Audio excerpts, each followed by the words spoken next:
Hello, hello, hello, and welcome back to Grand Slam Galaxy. I am your commissioner, Willie or Won't He, joined by my co-caster, Silva Lily. Silva Lily, welcome back to baseball. Welcome back to baseball, Willie. Oh, it's been a long time coming, but we're back.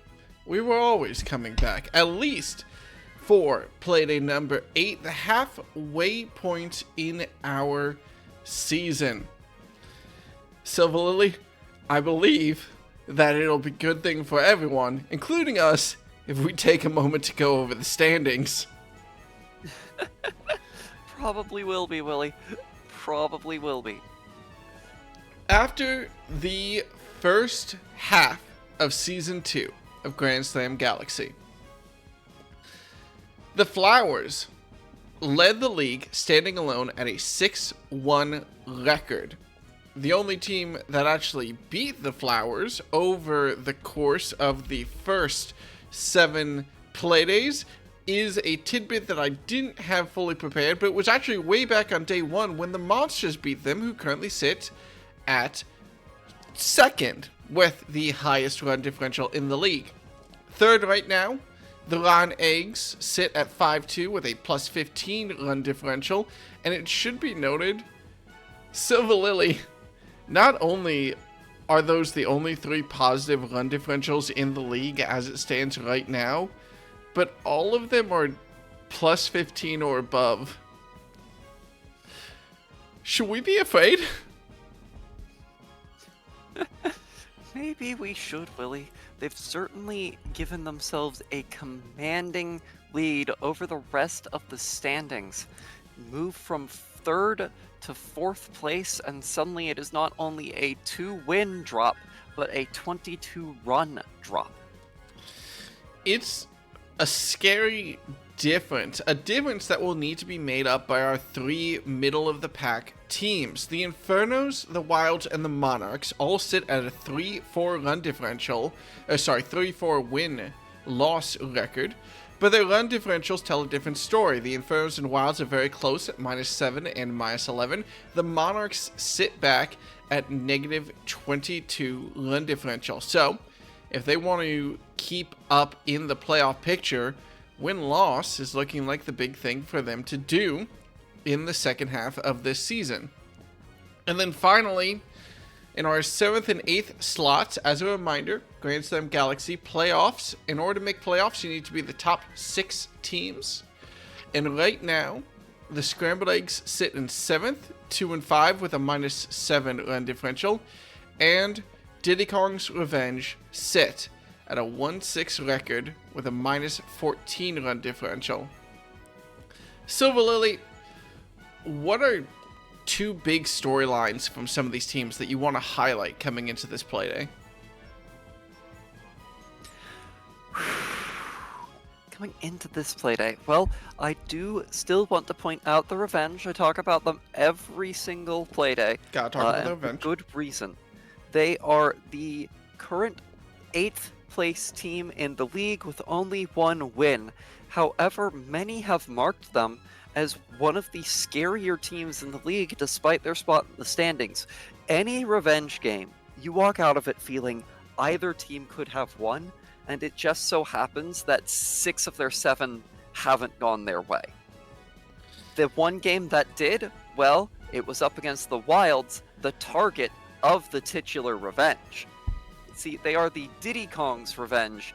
Diddy Kong, having put the squad together after being benched partway through the last season on the Musicians, has sworn to take revenge against Donkey Kong, as well as anyone else generally who just did well that season. So, it was poetic seeing them get their first win in this last Playday off of the Wilds. As for a second storyline to highlight, I think I've got to give it to these Flowers, Willie.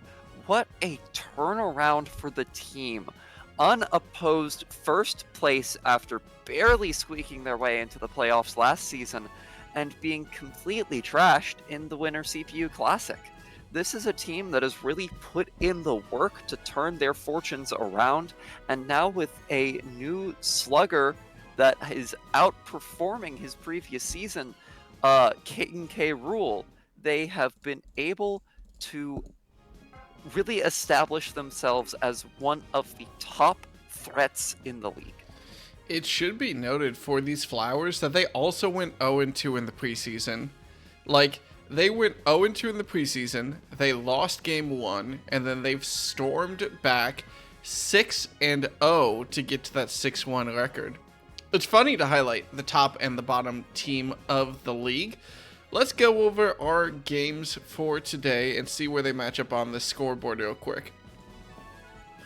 Our first game of the day will be, actually, that top seed, the Flowers, versus the Wilds. The Wilds, with home field advantage, will go to Yoshi Park. So that's the first seed versus the 5th seed right now.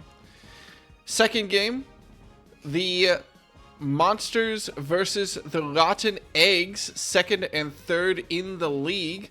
The Rotten Eggs, with home field advantage, have chosen to take us back to Peach's Ice Garden for some reason. Third game of the day, the Monarchs versus the Scrambled Eggs. If the Scrambled Eggs can win that, they'll knock the Monarchs out of playoff seeding 4 right now, and they have home field advantage, choosing to take us to Luigi's Mansion. The Revenge and the Infernos are our final game of the day, as that 4th seed takes on the 8th, I guess I shouldn't call them seeds because the seeds haven't been settled yet, but 4th place in the league right now takes on 8th place, as we'll be heading to Daisy Cruiser at night. So, with all that said and done, welcome everybody back to Season 2 of Grand Slam Galaxy. It's been a long time coming, and it only has been this long coming because we were just tired. Let's head into that Flowers and Wilds game on Yoshi Park Day. We already talked a little bit about the storyline of the Flowers heading into this Playday. They had a mild swap up, doing a trio trade with, I believe, the Revenge and the Rotten Eggs in the intermission in order to pick up baby Luigi.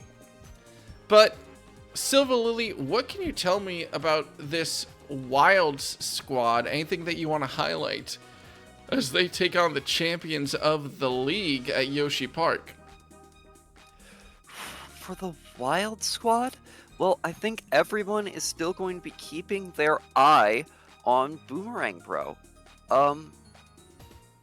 As was a bit of a controversial trade for the team, and is still trying to prove his worth in that slot, where even Hammer Bro had not managed it before. Otherwise, the Wilds are a difficult team for me to talk about, Willie, because I used to be their home commentator. And so I look at the squad and I see, like, so many little different things that could change. It's, shall we say, a wild roster heading into this Playday. You gotta wonder how the Wilds will stand up, and the Flowers on a 6-game winning streak definitely want to keep that one up. The only change for both these teams coming into this Playday was the Flowers actually dropping... Wait a second, who did the Flowers... I know that they dropped someone, but I'm having trouble identifying 1, 2, 3, 4, 5, 6, 7, 8, 9... Oh, Green Magic Koopa. Duh. Yeah, they traded away Green Magic Koopa, Willie.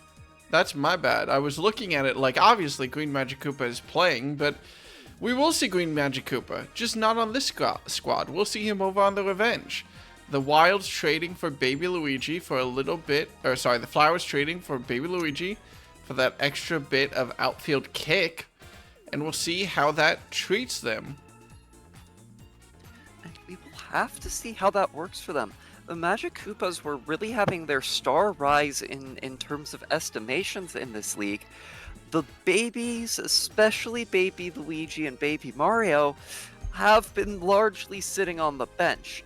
So this is a bit of an interesting trade for them, allowing themselves to weaken a little bit of that infield in return for outfield, but also lowering their pitching depth. Now, this is a team that has a great couple of starting pitchers in Luigi and Captain Daisy, but having that third good pitcher is something a lot of teams have to rely on. We'll see. The Wilds have always the possibility to try to do a high-scoring game on Yoshi Park. The chaos always has the potential to unfold. Welcome back, everybody, to Grand Slam Galaxy. Playday number 8 starts off with the league-topping team, the Flowers, taking on the Wilds at Yoshi Park. I'm excited. I'm ready.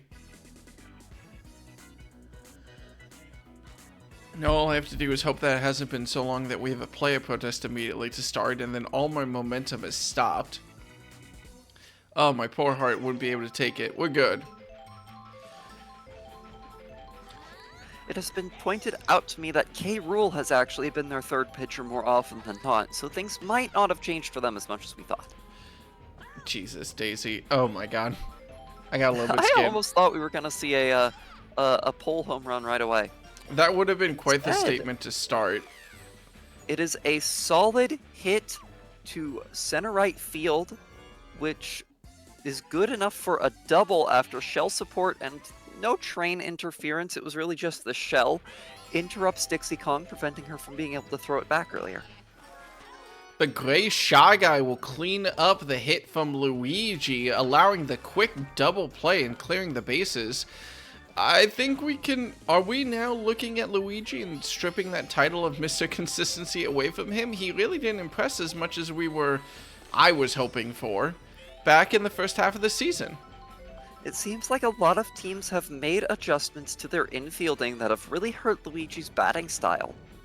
He just hasn't been able to get on base as much as we're used to seeing him do. We're going to have to see whether or not that remains true with small ball teams like the Infernos later. Meanwhile, Critter knocks it right to Boomerang Bo for the third out to end this inning. So it's a solid start for the Wilds.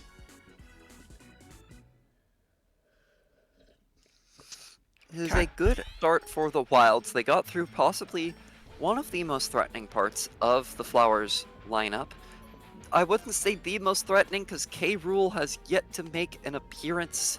We ended off on Green Critter. You'll always be happy with the defense managing to go 3 batters, 3 outs, though. As Tato gets on base, Funky Kong drills it. And it barely avoids Red Yoshi's glove. The bomb will allow Tato to reach all the way to third. We've already got runners on the corners for the Wilds. Interesting start to the game, Willie. The Wilds don't normally pop off like this right away. Alright, DK. I'm watching you, buddy.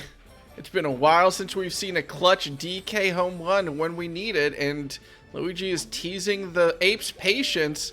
Line drive to center field. Will drive Tato home. Will drive Funky Kong to third. I feel like DK has also kind of fallen off as a batter in this season. Really Would that be fair? Been slugging those home runs the way we're used to him doing, even with the star power. He's gotten a lot of weak contact. That's led to like sometimes some grounders, sometimes some decent singles, but he has not been putting them over the wall the way Wilds and previously Musicians fans have been used to. However, his team right now is absolutely picking up that slack. Still 0 outs in this inning so far, as Baby Donkey Kong maybe has siphoned away a little bit of adult Donkey Kong's power. Puts it into left field and brings home Funky. It's a good-looking start so far for these teams as Reggie faces down Luigi. Finally, the first out will result in Daisy sliding to snag that ball.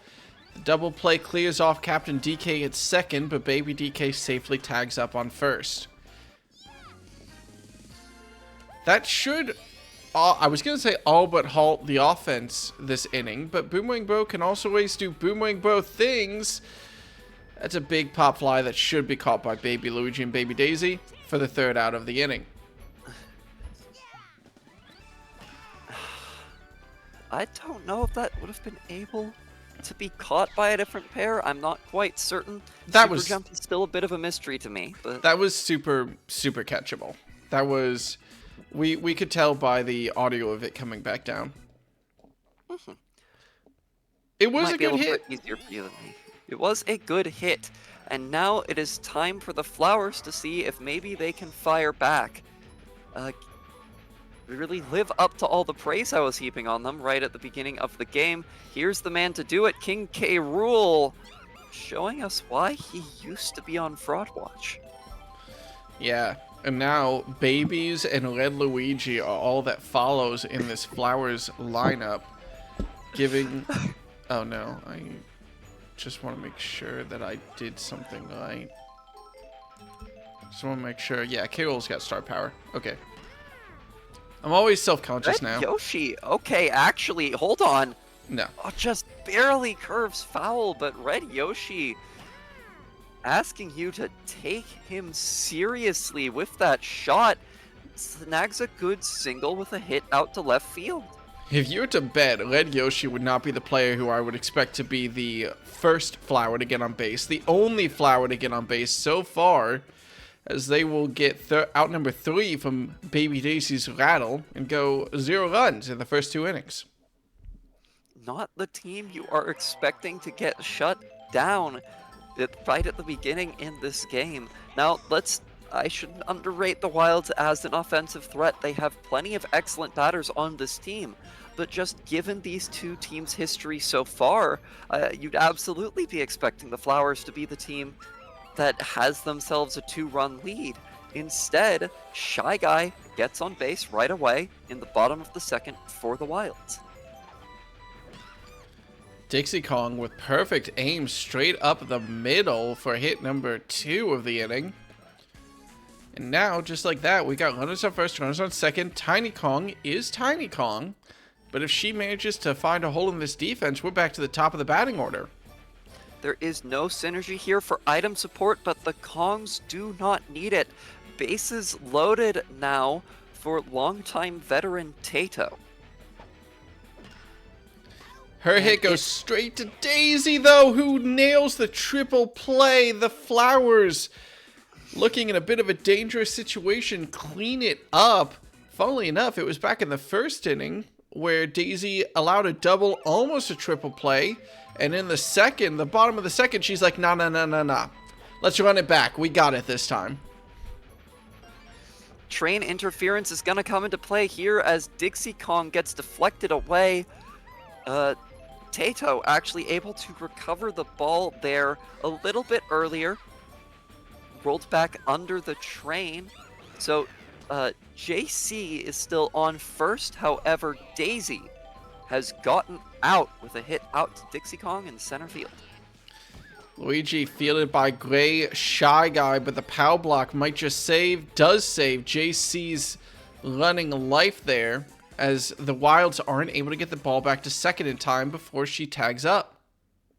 Lou EZ, one of the only other players to make it on base before this inning for the Flowers, hoping to repeat that, but instead Donkey Kong's able to pick up the ball, does not tag base before throwing it to second, but still ends up getting the double play as Boomerang Bro returns the favor, throws it right back.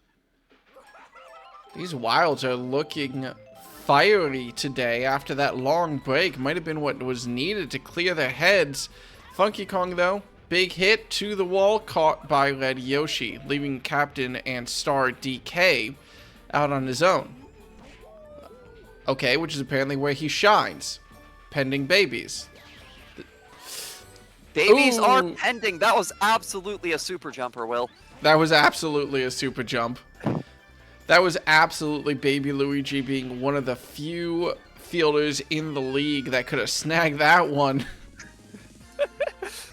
poor Donkey Kong finally able to find his stride, but you're hitting out to baby Luigi, one of the only players that could shut you down.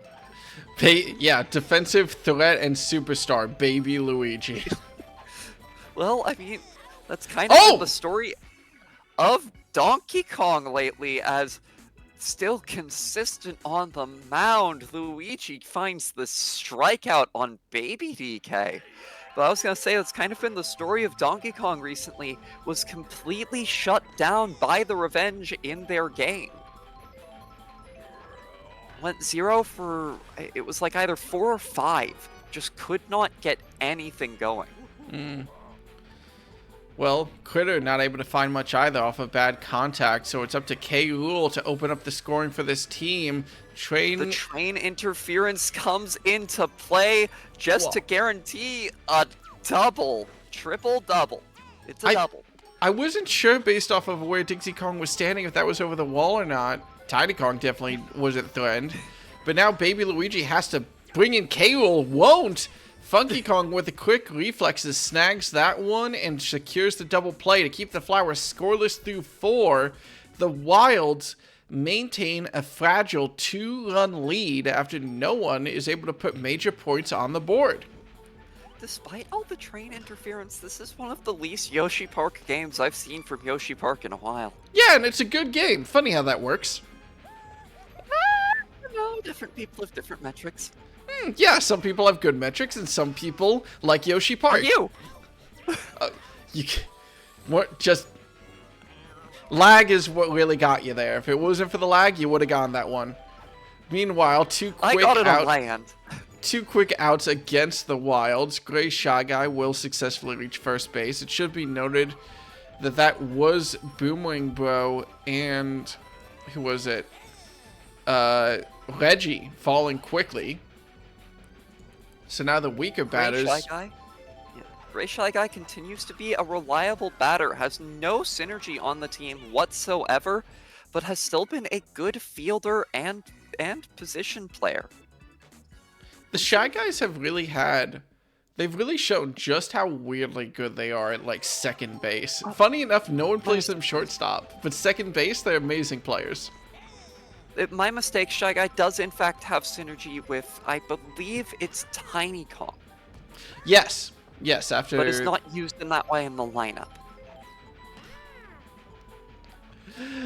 Well, Pow Block, not necessary for Red Yoshi to reach first base there, but, you know. Red Yoshi been one of the more consistent batters for the Flowers so far this game. 2 for 2 with at-bats from the Red Dinosaur. Weirdly effective. Is Yoshi a dinosaur? I think so. Yoshi's some sort of reptile. But dinosaurs aren't reptiles. I mean, I guess based on... Are they not? Dinosaurs aren't reptiles. Are they not? They're birds.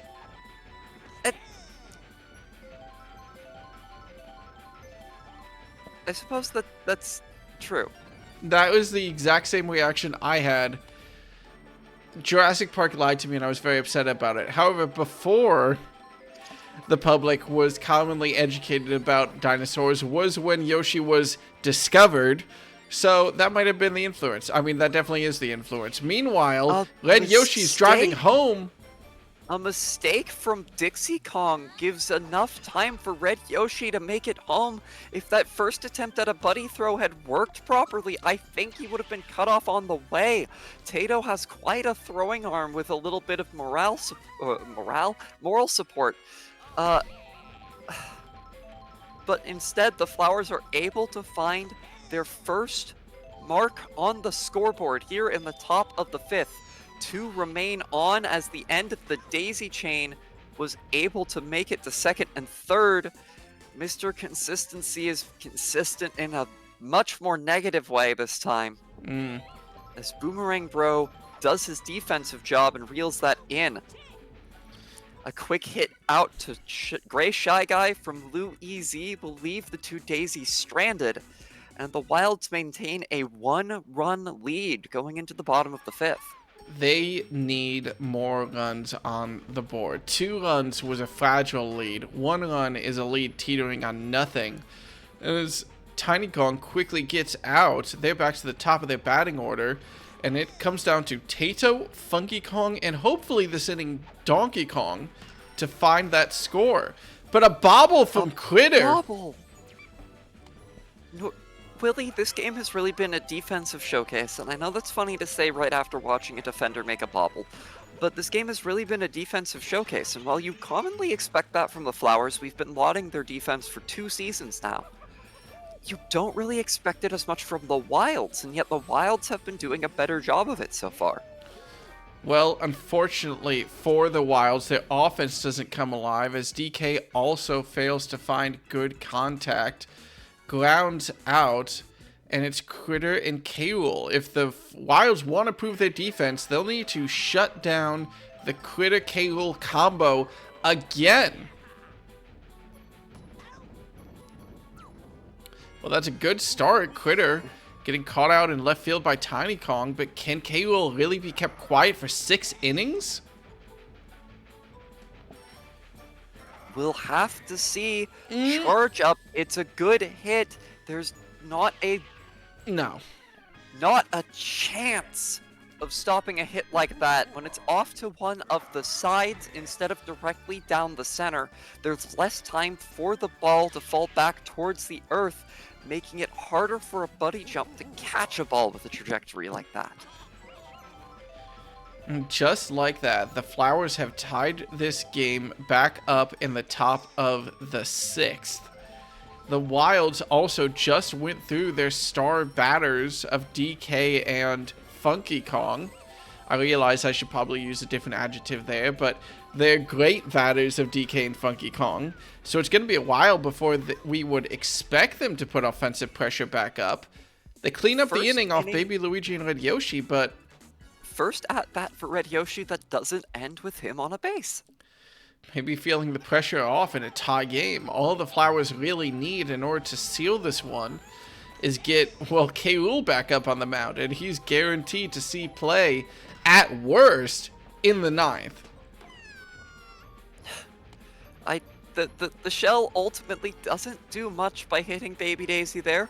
Her older self runs to pick up the slack, and Baby DK remains at first the entire time. Luigi throwing an Ephus. A what? An Ephus pitch. What's an Ethos pitch? It's one that just kind of goes up and comes down. They're really bad normally, but they seem to work out pretty well in this league.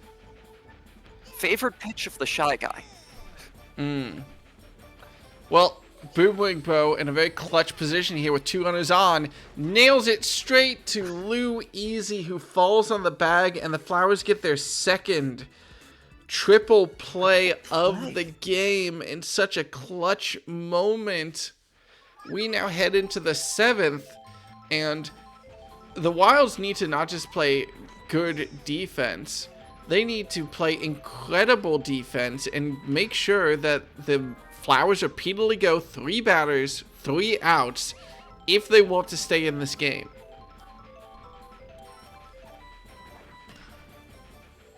A solid bit of contact from JC there.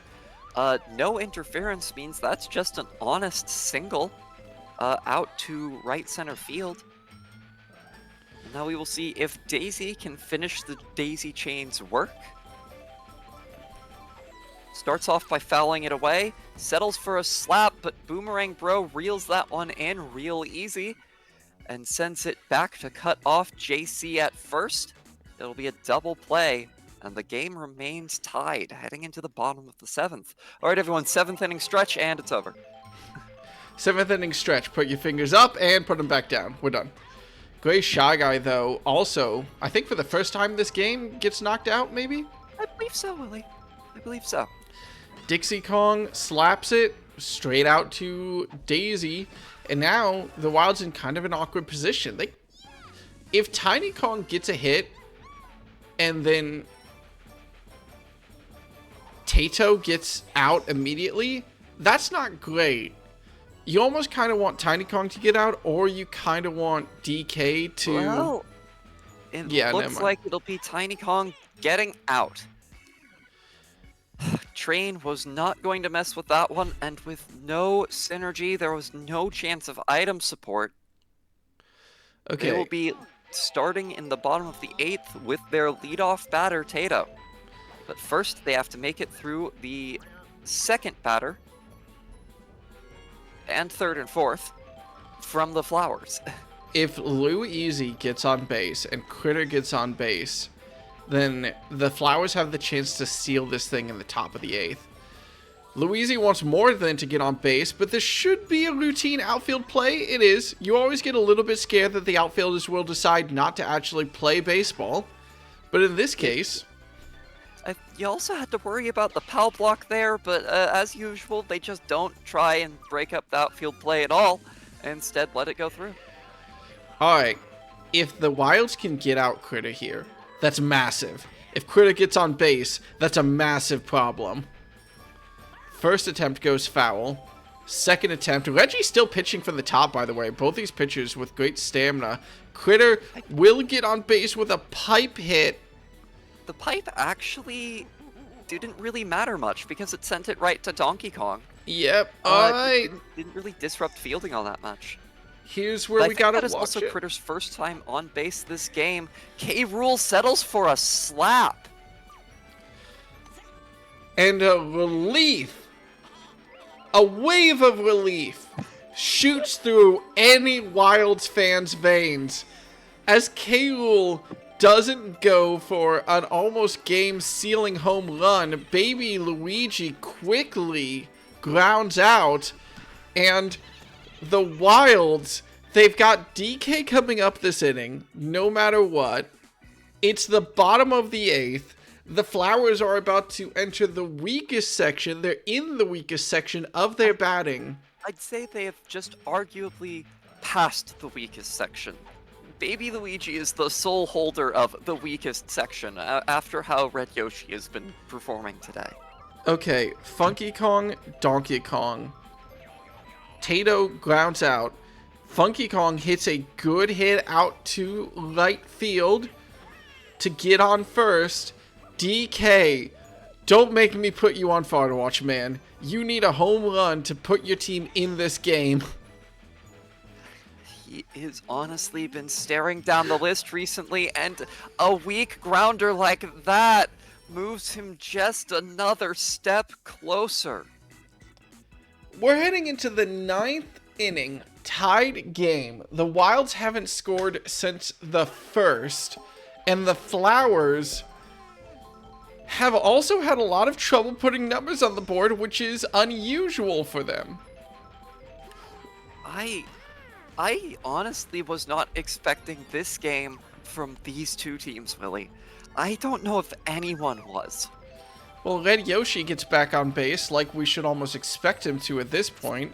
Baby... 3 for 4. Yeah, 3 for baby... 4. A dinosaur? I'll allow it. Baby Daisy does hit into a double play as Gray Shy Guy manages to barely avoid the fire to field that one. So it's up to JC, batter number 9, in the Flowers lineup. First attempt will go foul. If she gets out here and the Wilds don't score, then the Flowers will be starting at the top of their lineup. She almost went for a solo shot homer. Almost, Willie, almost. All Now right. it is Captain Daisy up. We have seen dingers from this player before, and it would put her 2 up, her team 2 up over their opponents. But a weak hit out to first. It's a weak grounder, and the bananas do not fire in the correct position. The Flowers are now hoping for extra innings. They have to shut down the Wilds, starting off with Baby DK. Baby DK, I feel like I don't even have to check the stats. In my heart of hearts, he's a 500 hitter. And the POW block comes out at the perfect time. Baby DK didn't get stunned. Baby DK too. It stuns Baby DK too, but they pull Louise off of first base in order to recover the ball instead of sending over a pitcher or the catcher. The bunt. The bunt might be the right play here. if Baby DK can just reach second, There's which he no will. synergy, but it does advance the batter, guaranteed. No risk of a double play on that one. Boomerang Bro. Boomerang Bro now Boomerang Bro, has the please. chance to prove himself definitively to this lineup, to take down the first seeded team with a well-placed shot. It's into left field, and that's right where the babies are. The wall! Interrupted, but the wall does. It's a off-the-wall double. Baby DK advances to third. A sacrifice play will bring him in. Gray Shy Guy, such a consistent... Gray Shy Guy has been a reliable batter. That's going to be a game-winning 2 RBI single from Gray Shy Guy star hit. Boomerang Bro coming in clutch doesn't secure the win, but keeps the team alive and gives a consistent player enough time to do exactly what is needed. While Boomerang Bro's run home won't be scored for official purposes, we have ourselves the second game lost by the Flowers in the regular season. The first game lost by the Flowers since Playday 1. Can you believe that Boomerang Bro was just bad enough to win that game for the Wilds? If he was any better of a player, he would have been caught out by the outfield. But because it bounced off the wall... Is that too mean? It feels really mean. Then again, Boomerang Bro did exactly enough to win his team the game. Did exactly enough, and the Wilds, okay, we can call this an upset. We can very safely call this an upset. Absolutely an upset, Willie. The Flowers were looking incredibly dominant going into this game. But other than K. Rule and I don't even remember how they scored their first point. The team just was not there. Red Yoshi showed up, JC showed up, but there were too many interruptions between those three players to manage to make it happen. I can't believe that the Flowers lost their first game of the first half of the season and their first game of the second half of the season. That is incredibly funny. A well-earned MVP by the player that eventually bat in the winning run, consistent all game, Gray Shy Guy. I really think more teams need to take these Shy Guys seriously, Willie. There are only a couple being... No, I think there are three. There are three being played in the league right now, and they have all been incredibly reliable batters and defenders. Meanwhile, for the Flowers, Luigi... I mean, we should point out that both starting pitchers went the full distance, which is impressive in and of itself. But Luigi, not able to find his mark as a consistent batter. Baby Luigi, not doing anything on the batting mound. Red Yoshi is really the only one who stepped up at the end as a batter, being a very consistent hitter. But with no other batters around him to take advantage of it, it didn't mean much for the back section of the Flowers lineup, which is sort of a similar thing that we could talk about with these Wilds here, of who takes advantage of runners on base. Typically, it would be DK, but he didn't show up today. It was just a little bit of small ball that brought batters home and secured runs for this game.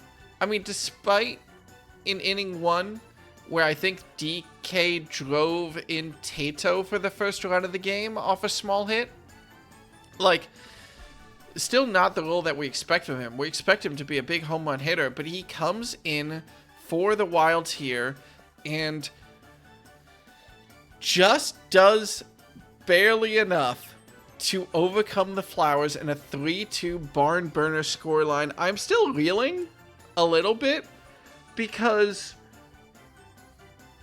what? Of note, on the scoreboard, the Wilds will now go to a 4-4 scoreline, and the Flowers fall to 6-2. meaning that if the Monsters win their game, which is next, or the Lon Eggs win their game by a margin of at least 4, either of those teams can now shoot up into the first place in the standings. Do you have any final comments on this game before we head over to Peach's Ice Garden? It was quite a game to watch, Willie.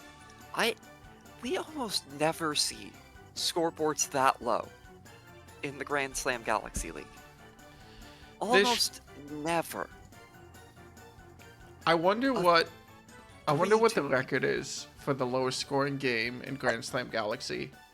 We've seen 5-0s, we've seen 4-3s. This would tie the 5-0 for lowest scoring in total. What a wild game. Congratulations to the Wilds, overcoming it in the bottom of the 9th to clutch the game in the most, I would say, narratively dramatic way possible, with Boomerang Bro just kissing the wall and Gray Shy Guy bringing in that final run to secure the win. I almost want to call an audible now. Now that I realize that the next game is for top seed of the league, I almost want to push it back a game and head over to the Monarchs versus the Scrambled Eggs on Luigi's Mansion. Is that alright with you? I don't mind that at all, Willie. Let's add some more dramatic tension to this. Let's head over to the Monarchs and the Scrambled Eggs right now and talk about the storyline for both these games. Actually, I just realized this is another great storyline, because whereas our game after this will be a battle for first, this game is a battle for 6th, which feels pretty fair. The Monarchs and the Scrambled Eggs. We can actually pull from teams' direct histories now. Finally, after 7 Playdays, everyone has played each other at least once. Though I will note, for every single time, home field advantage does flip. So, when the Monarchs and the Scrambled Eggs fought each other in Playday number... where is it? Playday number 3. The Monarchs had home field advantage. You're not going to believe this, or you are going to believe this. This was the Monarchs' first win, where they went to Daisy Cruiser Night and secured a 9-10 victory off of that bobbled Toadsworth Grand Slam. Oh my goodness. I had forgotten, Willie. I had forgotten. So now that the Scrambled Eggs have home field advantage, they've chosen to take us to what seems to me like one of their, I won't call it a comfort pick, but I think that they're the team that's chosen this field more than anyone else. That being Luigi's Mansion. I don't think that the Monarchs have been to a Disruptors stadium quite yet. In fact, yeah, no, they haven't. They've banned it of the 1, 2, 3 times they've been the away team. They've banned it. Sorry, 4 times they've been the away team in the first half of this season. They banned it 3 times. The only time they didn't ban it was up against the Infernos, who didn't pick it. So they have yet to go to Disruptor Stadium. They've yet to play on Luigi's Mansion, which is, shall we say, a little bit of a chaotic field? Just a little bit, Willie. It almost sometimes feels less disruptive to the defense than you'd expect it to be. They have to be standing in the right spot for those ghosts to matter. The few times I've commentated it, it feels like the ghosts have only come up once or twice. Well, the Monarchs did have a good ending to the first half of the season, coming up in a close game versus the Flowers, where the final score was 3-7, but the end result was actually a lot closer than that to my memory.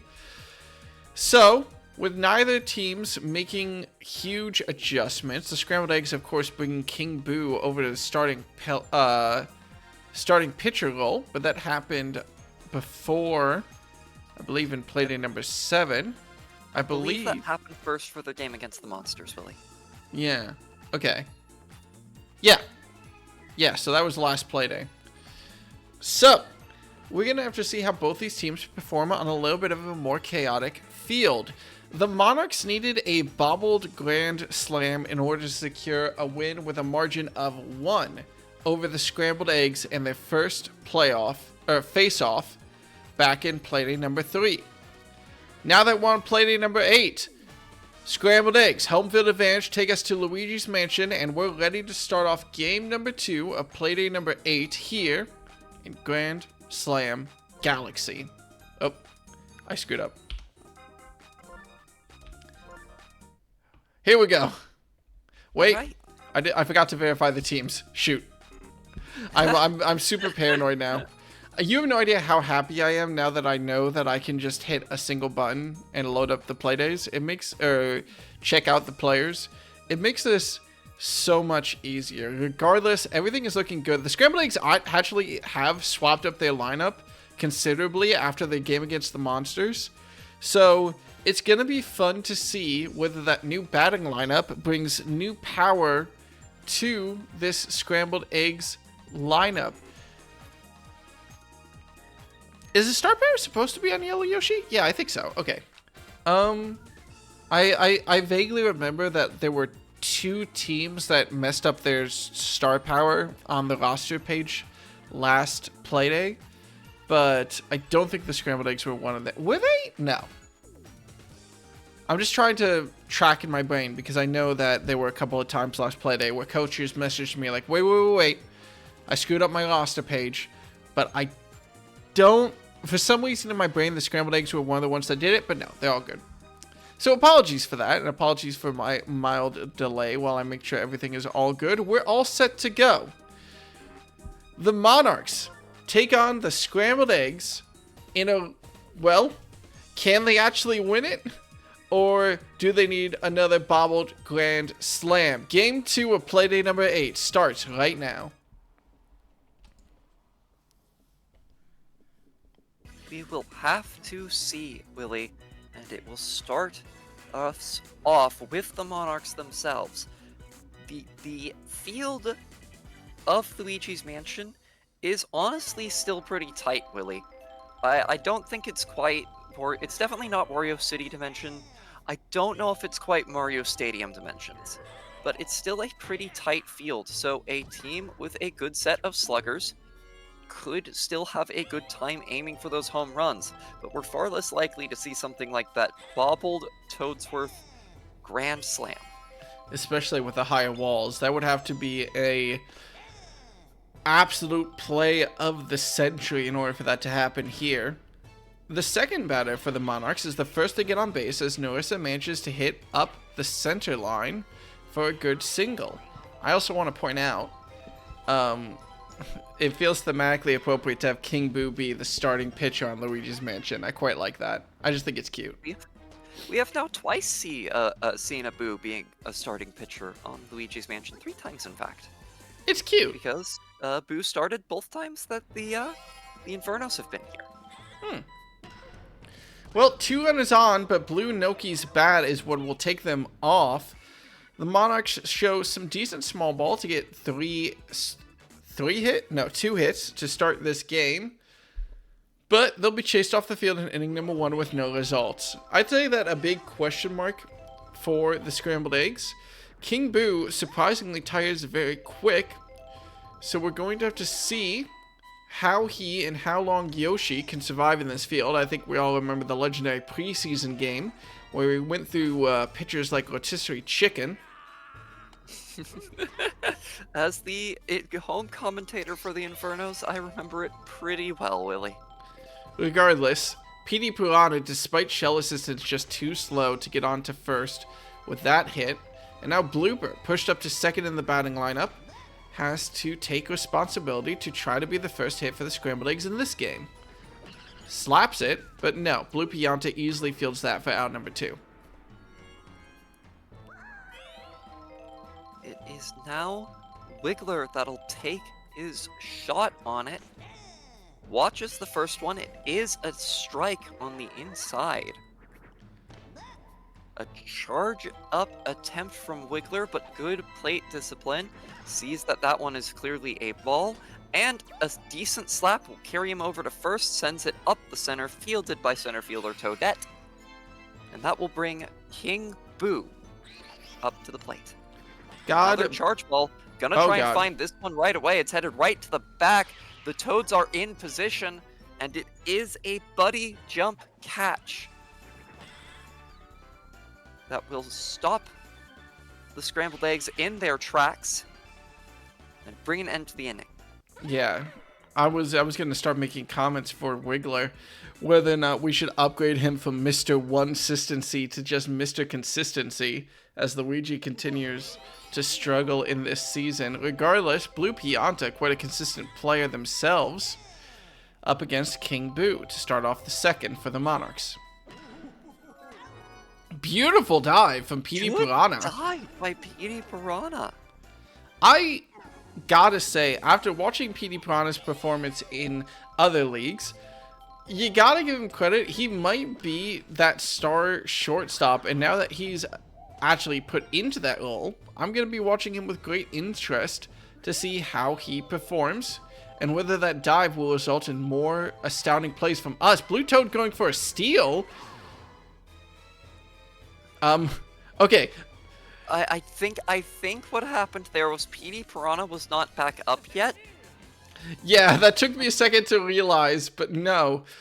If Blue Toad didn't go for that steal, he would have been caught out. But because he went for that steal, he was far enough on the base path to be perfectly fine when the POW block rang down and didn't give Blooper, who wasn't affected by the POW block, enough time. Regardless, I did see him get hit by that green shell, which feels a little bit spiteful, as Toadsworth grounds out. Fired it. Yeah, I know. I don't know why they did. We're going to have to do an interview after the game. Veteran player Cookie still not quite up to her championship winning form. Slaps one out right over to Blue Critter at second base. Starred player Yellow Yoshi smacks a line drive up the middle. Just barely evades Toadette's glove for long enough. And the Scrambled Eggs have a runner on. It's up to Bouncer to advance that runner. Another good line drive, but this time Blue Noki will be under it with plenty of time. And now it is Captain Yoshi stepping up for the Scrambled Eggs. Another steal attempt. We've seen more steal attempts in this game than we see in most playdays. It's a solid single from Captain Yoshi, and the bomb comes out in time. The disruption of the ghost doesn't actually matter that much. Just the time it took for the Toadette to recover it, combined with the bomb, actually allows that to turn into an RBI double. What a hit from the captain. Perfectly aimed. The bomb arm assistance is what really clinched it. Toadette just a millisecond too slow to secure that one before all the disruption came in. The Monarchs do clean it up and keep it to only one, but their starting pitcher, Toadsworth, is starting to tire. 2 innings is about all you expect from Toadsworth as a pitcher, so that is not too surprising. Though we have seen some Monarchs games where he's been in it for the long haul before. Alright, back up to the top of the batting order after Peach grounds out quickly. Blue Critter definitely wants to do better than his, I won't call it a fly out, but caught out attempt in inning number 1. That's better, but will it be good enough? Probably not. The outfield is there. It will not be. Outfield is there in time. That very yellow outfield from the Scrambled Eggs. Star player Yellow Yoshi, aided by Cookie, able to make that catch. That doesn't make sense to me. The yolk is supposed to be in the middle of the egg. Why is it over on the outside? Yeah, I mean... There's still some in the center. Look at Wiggler. I'm only mad a little bit. Narissa does hit a good double that will start to tire out King Boo. Blue Shy Guy. We saw Shy Guy come in clutch last game. Can he come in clutch this game to hit the first run for the Monarchs? Maybe? No. Narissa stays at third. But good attempt from Blue Shy Guy, keeping it barely out of range of Wiggler. So Blue Noki will have to be the one to drive the tying run in off of King Boo's pitches. Now you laugh a little, but we have seen Nokis pop off before. Most notably, Red Noki from the Infernos was able to get some good points scored, I believe, in their game against the Wilds. I would feel more ashamed about laughing if you were able to finish your explanation about why the Nokis are actually kind of good batters before Blue Noki got out. I'm not saying it's consistent, I'm just saying we've seen it happen. PD Piranha up now, a very dangerous scoring threat for the Scrambled Eggs, settles for a slap, sends it out to left field, it's good enough for a single. Toadsworth still hanging in there in the bottom of the third. It's only a 1-run deficit for the Monarchs versus the Scrambled Eggs, as we're seeing a bunch of very good low-scoring games right now.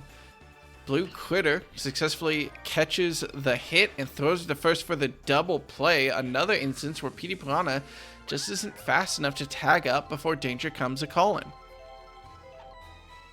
That might help Toadsworth make it through the bottom of the third. Still expressing a little bit of tiredness out there, but the team has had his back. Wiggler gets to base again. We've got to consider that upgrade. Now King Boo tried to score a 2-run home run in the first. Are we going to see a near exact parallel of that inning? No, a weaker hit. The bobble from Toadette. The bobble by Toadette. I don't think it ultimately mattered. I think he reached first either way, but a little bit embarrassing from that reliable center fielder. I think the question would have been, oh no, the ghost interference interferes with Blue Toad. He's quick enough to go back and grab that ball, but that's the second time where ghost interference happens, at least on the play, that ends with a score from the Scrambled Eggs. Wiggler definitely would have been kept to third without it, so it's the first time it matters. Toadsworth taken off the mound, and the Monarchs enjoy a runner still on third and a 2-run lead as the Captain Peach is brought up to the mound. Toadsworth just barely not able to make it out of the third as pitcher's blessing touches Princess Peach, and she gets an immediate ground out from star player Yellow Yoshi. The Monarchs are now down 0-2 against the Scrambled Eggs. King Boo still holding on the pitcher's mound for right now, but facing down Blue Pianta, who with a consistent tree trunk of a bat, not a joke, will reach first base. And we may see another starting pitcher swap soon. King Boo also getting tired, has managed to outlast the old man, which I suppose is impressive for someone who's already dead. But Blue Toad's hit is just too weak, and that double play clears the bases for the Monarchs. That's definitely going to help. Toadette up now, star defensive player, but not that amazing at the bat. The power block still doesn't matter as Wiggler's able to recover and get the throw to first. Toadette maybe thought she had more time, didn't put the jets on, I'm not certain. But her speed in the outfield was not mirrored on the base paths there. At least not enough to get her safely to first, even with item support. Damn, the way that pitch curved in right at the end, I thought that Peach was trying to beanball Bouncer, but no. Bouncer will just ground out after that little bit of intimidation, and Captain Yoshi comes back to the plate. Score the first... Jesus Christ, these pitches are so fast. Peach really has returned to form with that pitching recently, partially what has fueled the Monarchs' comeback, for certain. Power block comes out, doesn't really matter, nor does it break the grave here. Yoshi did still manage to reach first off that single, so it's up to batter number 9 to try to find something here. Finds it off an attempt of a slider. The Excellently placed banana will save the play. Now, runner on first, runner on second, and PD Piranha, his first attempt at a big bomb, curves foul, but there's always a chance for a second. Charges, Here contact, rocket. It's out there. Is Toadette going to get there in time? She will not. and Petey Piranha gets a 3-run home run to bring his team's lead to 5. Is that the first home run that we've seen today? It is the first home run we've seen today, Willie. Wow, that's... No, not the first home run. Right? Wait, no. K-Rule hit one, right? Did he hit one? Yeah. K-Rule hit a home run. It is not the first home run we've seen today. First home run of the game, second home run of the day. Blooper hits it over the head of Blue Critter, and with some boost support, is able to run all the way to second. Mr. Consistency, Mr. One-Sistency, excuse me, so far has reached first every single time. That trend will continue. Additional ghost interference, and Toadette struggling a little bit to find this ball. We'll let Blooper go all the way home, and the Monarchs now find themselves in a 0-6 hole with Peach starting to tire out in the first inning that she was brought in. She's got absolute killer fast and curveballs, but her stamina just does not allow her to stay in if the other team manages to catch them and rough her up a little. The Ghosts are proving me as wrong as they possibly can, trying to disrupt this particular game as much as possible.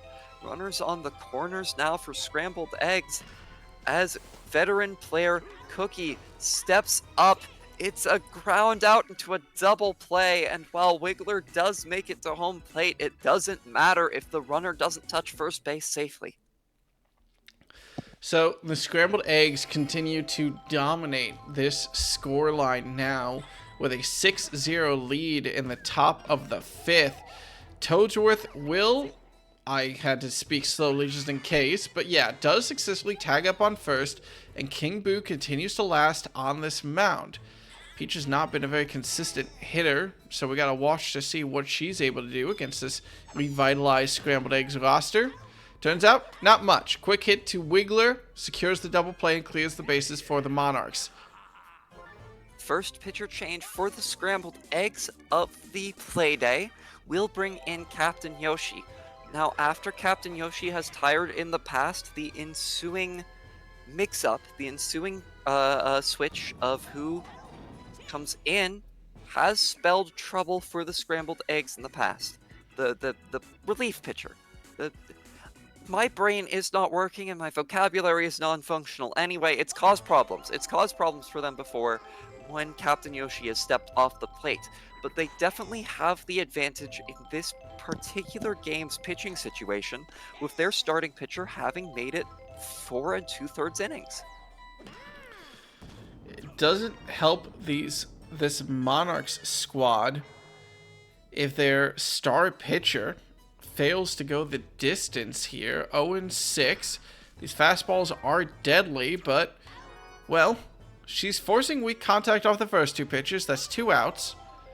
She'll see it through Captain Yoshi if she can get a good out here for a 3-up, 3-down. That'll be a nice start to a comeback for the Monarchs. Good discipline by the captain, not swinging at that ball that is almost a guaranteed out. Well, it is 3-up, 3-out in the bottom of the 5th for the first scoreless inning for the Scrambled Eggs since the start of the game. But the question that we have to ask these Monarchs is who cashes in on these runs. Now, as they enter the back half of their batting order, Narissa does hit a good single. And Blue Shy Guy will come up next. Sorry, wait, no, this is bat number 3, isn't it? I'm completely off about where we are. Yep, Blue Critter is their starting batter, but did not manage to have much success in the bottom of the 5th and was the last out for that inning. Narissa able to make it on. The shell does not come in time to save Blue Shy Guy, but it will guarantee Narissa's trip back to first base. So now Blue Noki just needs to avoid the double play here to reach Blue Pianta and Blue Toad. And Petey Piranha catches the hit from Blue Noki to get a double play and end the top of the 6th inning. The Monarchs have been The players just hate me today, Willie. What's up? I think the players just hate me today. Why you specifically? Is because Blue Noki is doing Blue Noki things? I don't know, just like every time I say anything, they immediately go out of their way to like make the statement wrong. Well, I'm pretty confident that they aren't actively listening to our commentary, but it's always PD Piranha possible home they all run. have. All right. I mean, I'm glad he got that one in there.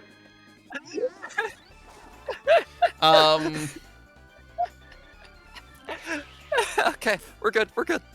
Yeah, he sure did. Yeah. Yeah, okay. And anyway, back to what we were saying. Maybe they do all have microphones in. Regardless, Blooper, with the assistance of a POW block, does safely touch up on first. And Mr. Consistency has not gone out yet, and will continue Blooper that is trend. possibly one of the best batters to have a POW block to support, as he's completely immune to it and is able to just run this to first without worry. King Boo now has 2 runners on. King Boo does have 2 runners on, and that's very much a situation the King wants to be in. Sending it out to deep right field, but Toadette is not there in time. The positioning on the home run means she has to do the bulk of the running. Blue Noki was in position way before she was, and she just can't make it to stop King Boo from hitting a 3-run home run, making this an 0-10 game. The scrambled eggs have definitely benefited the most from the choice in field, but I think that it's just a no. Yes. This is just a game that the scrambled eggs decided they wanted to win. That is just it. That there's nothing else to talk about. When Cookie is also joining in the fun and getting a solo shot bomb, like, the Fates decided that the Monarchs lost this game. There's nothing else to say about it. It's really been something, Willie, and at this point, like, I don't think the Monarchs have scored as many as 11 runs in a game before in this season. I will now go double check that statement because I've been so horribly wrong before. They scored 3 on Playday 1. They scored 1 on Playday 2.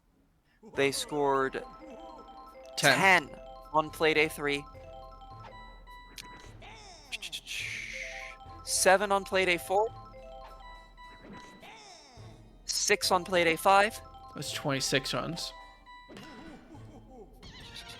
7 on Playday 6. And 3 on Playday 7. So they have never scored more than 10 runs in a game, and now they're at an 11-run deficit. And that is after the game they scored 10 runs in was the game with that Toadsworth Grand Slam that was bobbled over the side of Daisy Cruiser by King Boo. Toadette's hit. Oh, the banana. It's looking really bad for them, Willie, and at this point, you can't put that on the Monarchs at all. It has been the field and some excellent play by the scrambled eggs. Wiggler, you gotta not bobble the ball right as I'm complimenting your team. Okay, that was twice now where the Monarchs should have hit into a inning-ending double play, but it was a excellently placed banana that barely saved Blue Pianta last inning, and a bobble that saved him again this inning. Now with 2 outs and bases loaded, Blue Critter steps up to the plate. If there's one time... Bait takes the bait on that swing, that's for certain. Slaps it out to... It's right into the ghosts. We get the stun on Yoshi in time to bring one home. Toadette, not punished for her hesitance in base running, is able to make it back to third to keep the bases loaded, and it is now Narissa who has to step up and try and find a way to cut this deficit down for her team. A hit like that with no POW block in sight is not going to do it. I like to talk about quotas a little bit too much, maybe. But now, if the Monarchs want this game back, they need to score an average of 5 runs the next 2 innings. I don't think that many of us expect that to be possible. Yoshi quickly gets out. If the scrambled eggs go 0 for 0 over or 0 for 3 over the next 2 innings as well. Because you got to get through the bottom of the 7th and the bottom of the 8th. And with PD Piranha stepping up, I'm not going to call this shot this time. I don't think he gets a home run on this particular at-bat. But maybe a solid double. Or maybe I'm just horribly fucking wrong, Willie. Maybe PD Piranha just wants to get all of the home runs this game. I feel like I'd be bad. I'd feel bad for calling a second one. PD Piranha doesn't even have star power. Star PD power Piranha is just on... does this. No, he does not. We that's make what I'm fun saying. of him. We make fun of him for not doing this sometimes. And PD Piranha, this season, PD Piranha has been putting balls over the wall without star power left and right, has been crucial in basically every single scrambled eggs victory, and sometimes one of the only things keeping them in the game in their losses. PD Piranha is an incredibly underrated player as far as the sluggers go. He does it without star power. K-Rool doesn't. K-Rool was on Fraud Watch without star power. Donkey Kong right now isn't even doing it with star power.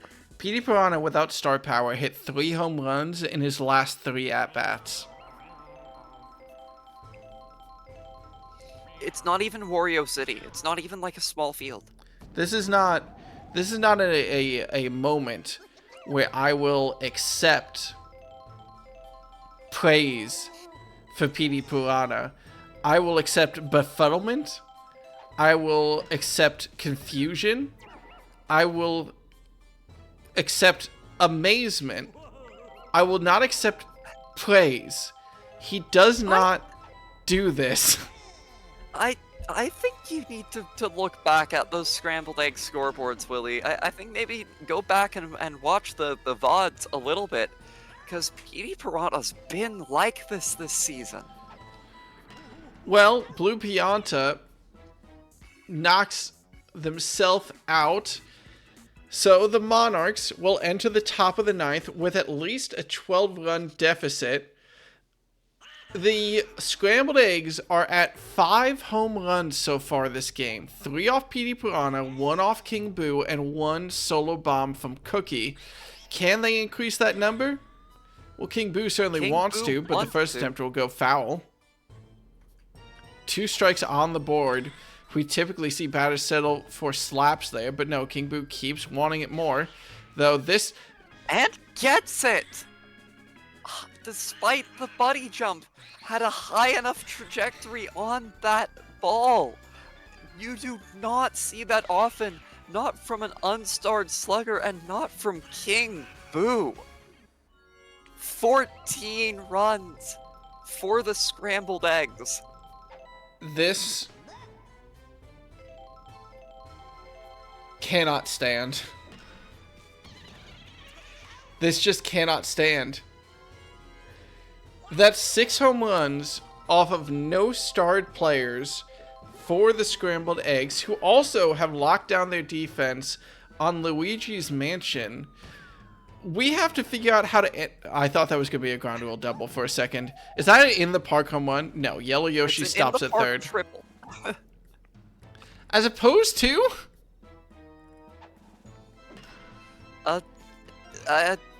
an out of the park triple? Bouncer does hit a single to bring in the runner from third. I know, I was also ready to call it an in the park home run, so I get it. Yoshi, again, a batter who has not at all seen much consistency so far this season, slaps it for a single. So now the Scrambled Eggs are up 1-15.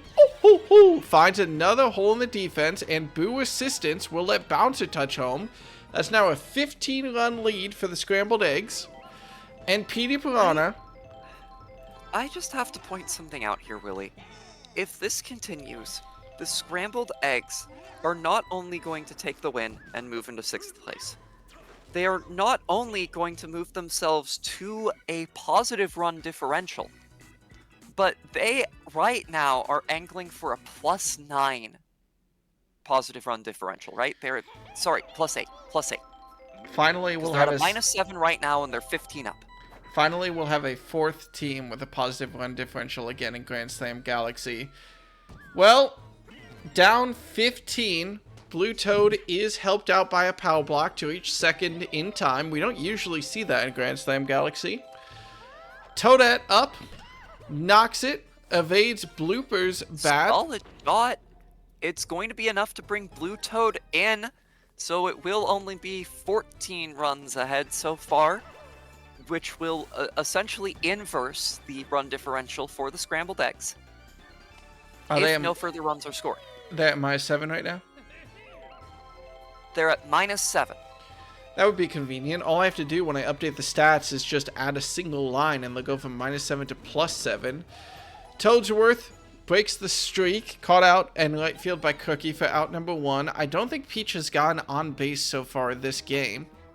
Not quite. She had a good chance in a previous inning, but the stun from a boo came, or not a boo, a ghost, came out a little slow. We are seeing some excellent shots up the first base line. I am sorry to spoil your desire to do less work, Willie. They are no longer 14 ahead. Some excellent shots, excellently placed shots up the first base line for the Monarchs have allowed them to score 2 in this inning. But they still have to score 13 more to even tie it. Yeah, we're waiting to see where the wind falls, and Blue Critter hitting into a double play is about as poetic as the spot as we can get it. The Scrambled Eggs on Luigi's Mansion hit 6 home runs, no starred players to do it, and secure a 3-16 score line to get to a positive run differential and slot themselves up into the playoffs section of the standings. What an incredible game, Willie. Just from the Scrambled Eggs. A team that desperately needed a win, that for most of the season had won or lost by 1 point. Before taking a solid game against the Rotten Eggs, and then dropping a couple after that by more than 1 point, which put them at their -7 run differential. Desperately needed a win, and they took it in commanding fashion from a team that, at least for a little while, had been on a bit of a hot streak. I mean, let's talk about this game. Well, the Monarchs were on a hot streak in the middle of season 2. Their last win actually was Playday number 5.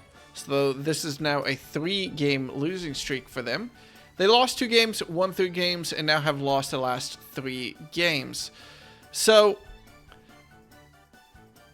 let's talk about this as objectively as we can. The Scrambled Eggs did think they were playing a home run derby when they definitely were not. 6 big home runs from their players prove that they have the muscle power to do what they need to if the stars align. My question for the Scrambled Eggs going forward is how much of this was the stars aligning. They have actually, I'm looking through their scoring record, they've done pretty decently. This is their highest scoring game that wasn't on Peach's Ice Garden versus current third place team, the Rotten Eggs. So it's a good showing for them. They're a team that consistently gets double digits, and maybe, hopefully for them, this revised batting order will bring them a more consistent powerhouse team that is able to bring in these big home runs when they need it. I'm still sluggish to... Let me explain my overall attitude right now, because it's not that I don't want to do my job. The Scrambled Eggs... One thing that we've always said about them in the first half of the season was consistency, was looking at like a star player that comes out and really brings it for this team. King Boo and PD Purana are not consistent players. They show up or they don't. And this is a great showcase of the peak of the Scrambled Eggs power. King Boo and PD Purana both came to play today. PD Purana getting a very well-earned MVP off of 3 home runs. But it's hard to take this game for me, look at the Scrambled Eggs, and say, this is a team that's threatening for the championship yet. I need to see them do this again the next week or 2 weeks from now. I need to see them prove themselves and prove that this batting order works against a team that isn't the Monarchs. The Monarchs, who are a team that I love, but are a team that have inarguably struggled in season number 2 so far. And I'm not even going to say it's the Monarchs' fault that they went 3-16. Sure, I'm going to guesstimate that like 3 or 4 of those runs were brought in because of Luigi's Mansion. 3, like maybe 3. But that only raises the question of whether this game will be a flash in the pan. I think that the Scrambled Eggs are improved. I don't think that they're a 3-16 improvement, and I'm very curious to see how they perform next game. So, Willie, I just have to say something here. What's up? I have gone back and I have checked the box scores for each and every Scrambled Eggs game prior to this one. PD Piranha scored below 100 in only 2 of those games. Their win against the Rotten Eggs and their loss to the was it the Monarchs? No, it was one of their losses. I need to find it again real quick. I'm not saying that... Their loss to the Wilds. PD Piranha has otherwise shown up in terms of home runs and performance in basically every single other game for this team.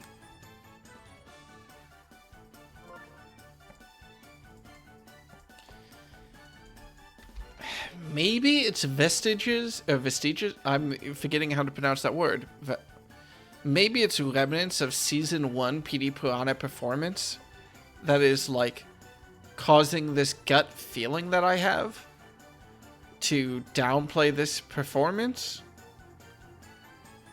I mean, it's hard to look at a 3-16 and say that they didn't play super well. I'm not saying that this game was even a bad game. I'm just not... You still have doubts, and I think that's fair. I mean, we kept calling K. Rool a fraud as this season started because we hadn't seen the performance in the past. But this season, at least, PD Piranha has been showing up. Well, we'll see how he performs next Playday. We'll see how the rest of the Scrambled Eggs perform next Playday. I would argue, I think that it's fair to say that the Scrambled Eggs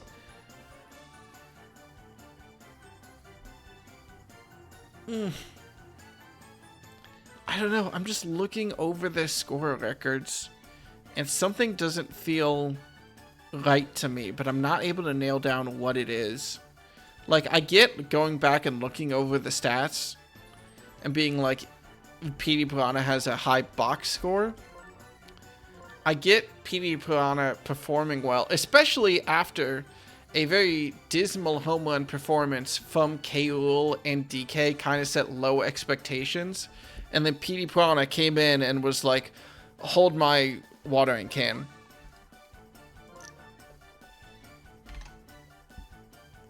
Hold my flood is the joke I should go with. I don't have a lot of analysis here other than that. Something makes me nervous about this Scrambled Eggs roster. Regardless, they will shoot up in the standings. It's possible that they will end today in 5th in the standings, depending on how our last game of the Playday will go. But we'll have to see. They will have at least secured themselves 7th in the league as it stands.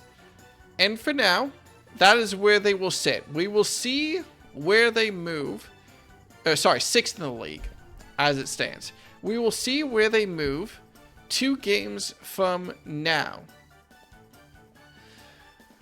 In the meantime, we have, instead of a battle for 6th, a battle for 1st in the league, as the Monsters and the Rotten Eggs face off in our 3rd game. The Monsters and the Rotten Eggs, having faced off back in Playday number 3, that Playday keeps coming up today, where the Rotten Eggs kind of stole a game from the Monsters 10-9 on Yoshi Park. I remember a little bit of train interference helping the Rotten Eggs secure that game. Now, with home field advantage, the Rotten Eggs want to try their luck on an old favorite yet again, bringing themselves to Peach's Ice Garden. Of note, the Rotten Eggs were one of the 3 teams who did a trade between Playday number 7, trading away Baby Luigi, who saw play in their last attempt on Peach's Ice Garden, and bringing Seeker back to the team, the Red Koopa. He won't see play today, though, as they stay with their standard roster versus the Monsters' standard roster on Peach's Ice Garden. Silver Lily, what do you think about these 2 teams on such a wide open field? The last time the Rotten Eggs came here was against the Scrambled Eggs, and they lost 15-7.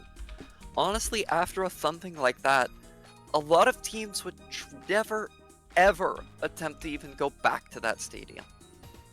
But they are counting on it to help them enough against this absolutely killer Monster squad, who has only dropped 2 games in the entire season. 1 to the Rotten Eggs, and I believe 1 to the Flowers. I can't quite remember who took the second game off the Monsters, though. I'd have to double check. The Monsters are consistent. They have consistent batting. They have consistent pitching. They've got an outfield that functions. It should also be stated, if you want to talk about players that we should keep an eye on in this game, Bowser Jr. is probably the #1 hitter I'm looking at from the Monsters. Ever since he got that star power back, he's been very good at getting on base and setting up big plays from Dark Bones and from Bowser. But with a wide open icy field, like on Peach's Ice Garden, making it more difficult for those outfielders to scramble and get the ball in time, that suggests to me that it should be a field which Bowser Jr. shines on, and we'll have to see how his batting performance compares to those expectations. But that may also be what the Rotten Eggs are counting on. They may be counting on the field disrupting the internal defensive core of the Monsters, and also disrupting the Monsters' slugging ability, those ability to get those long balls that can't be caught or that just go to exactly the right spot, and even those odds just a little bit. I think this is going to be an interesting game to watch, really. I favor the Monsters outfield right now because they have a Paratroopa out there. But that only matters if the balls get hit out to right field. True. We'll have to see. Peach's Ice Garden is a very, very dangerous field where you can very easily end up with huge triples or even in the park home runs. That typically is counted by the flying players or fast players, and neither of these teams really have much of that. There's Yellowtoad in left field for the Rotten Eggs. There's Paratroopa in right field for the Monsters. So we'll have to keep an eye on what hits get to the outfield and whether it's line drives that save the day for either of these teams. We're ready to find out who stands atop the scoreboard. If the Monsters win, they will be back in first place in the league. If the Rotten Eggs win by a margin of at least 4, they will be in first in the league. If the Rotten Eggs win by a margin of 3 or less, the Flowers will remain in first place. A lot of turbulence possible as the Monsters take on the Rotten Eggs out and about in Peach's Ice Garden. All right, Willie. Now, I know this game has some stakes for you because while you are the commissioner, you are also the main commentator for the Rotten Eggs, aren't you? I am, and well, we're gonna have to see how exactly they perform after they got absolutely thrashed on their last attempt at Peach's Ice Garden. Goomba gets caught out instantly by Statler. Koopa steps up to the plate. Is going to slap it out to... Ooh, just barely gets safe, is quick enough, faster than Fire Bro's reeling catch there. I think the fireball would melt some of the ice, but that's probably bad for the field. But the hit by Paratroopa will be found by shortstop Birdo. Captain Birdo, co-captain Birdo? I'm still Captain not certain. Birdo. Captain Birdo. And she will send it over to first base for the double play. You gotta give some credit to Peach's Ice Garden as an interesting field, that being the only baseball field I know of where in between the innings they bring out a Zamboni. It's been too long since I've... Take a lot longer if we had to watch that. Man. I mean, I wouldn't mind. I just love the word Zamboni. It's a great word. Birdo, though, hits into a double play as Captains Bowser and Bowser Jr. clean up the bases for the Rotten Eggs. Yellow Shy Guy, the third batter, the last vestige of offense now for these Rotten Eggs, has to find his way past Magic Koopa. Watches the first 3. 2 strikes, 1 ball.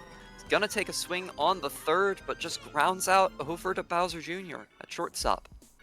Very similar innings from both of these two teams, and we head into the top of the second in what is considered the scariest part of the Monsters order. Again, I'm keeping my eye on Bowser Jr. He is the player who I most trust in this game on both teams to hit stellar line drives. Of course, the pop to center field will touch ice, not grass, for a successful single. So Dark Bones will step up behind him. Strike 1 on the Dark Bones.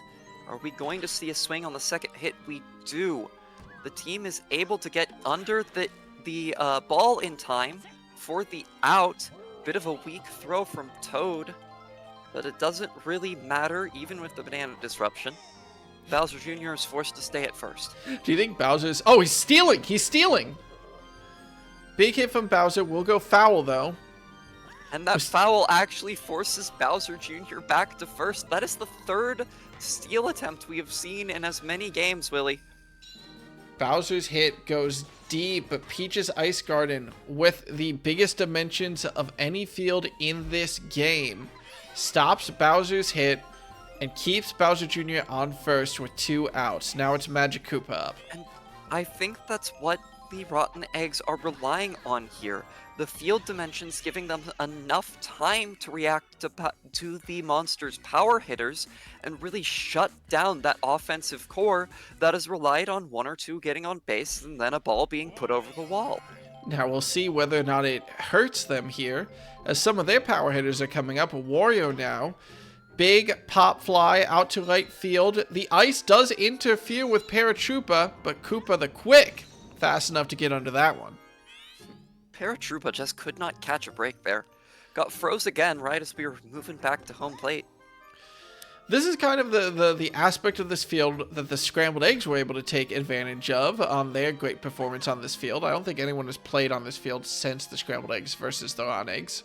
I don't believe so, Willie. But it's big line drives that you need in order to take advantage of the awkward positioning. Paratroopa being one of the few outfielders who could catch that, not interfered with by the ice. A Salamander tries a line drive, but isn't able to evade the outfield. It's a single.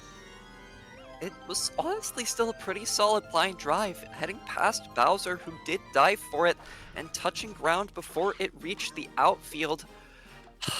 While the ball was fair for Thermite's hit, it's still a grounder that was easily fielded back to second in a force out that ends the inning. So Iwata, batter number bad number 8 for the Monsters, facing down Thermite. Quick hit is able to successfully reach first off of Fireball interference. So bad number 9, Blue Drybones. Slap hitters like Blue Drybones also really do enjoy Peach's Ice Garden. If that ball isn't caught by the outfield in time, it can slide a terrifying distance, and it's the Monsters who are in scoring position first. Runners on the corners as they get back to the top of their batting order, and Goomba steps up to the plate. Can Peach's Ice Garden fix Goomba's batting woes? It is a solid charge hit and will be good for a We're all watching it. triple after shell interference. Not going to try and run for home, but that is 2 RBIs from the Goomb. That's the pocket that can cause so much damage for teams on this stadium. If the teams are able to aim for that properly, the scramble that the outfield needs to do in order to find it is a lot harder. And the Monsters have an advantage. With Paratroopa in right field, their pocket in the right field is going to be a lot easier to defend, as Paratroopa will have a lot easier time scrambling for that ball. Regardless, next up, Koopa, caught out by Birdo. It would have to take a hell of a screw up in order for there to be a double play that knocks out Goomba on third base. Paratroopa steps up. Finds it right away, but will send it sailing into foul territory. Looked a little dire for the Rotten Eggs for a second there, and is gonna do it again. Wario tries for the jumping catch to try and make like a double play there. And there's the double play you were talking about, Willie. The major mistake by Goomba to try and make the run forward. Birdo with a quick catch and throw to third shuts down the Monsters' offense after 2 runs. I was thinking in my head the only way that Goomba gets out if the ball is a line drive right over... Oh, let me get to that in a second. Firebro knocks a pop fly right to the pocket, and Paratroopa getting frozen will stay at a double. After all, Bowser has quite a quick outfield throwing arm. But regardless, I was thinking in my mind, the only way that Goomba gets out is if the ball is a line drive right over Warrior's head and he catches and grabs it. So when Paratroopa hit a ball like that exactly right twice, I got afraid. Goomba, though, has to knock through the ice. That allows YP to hit Firebro home off of a double.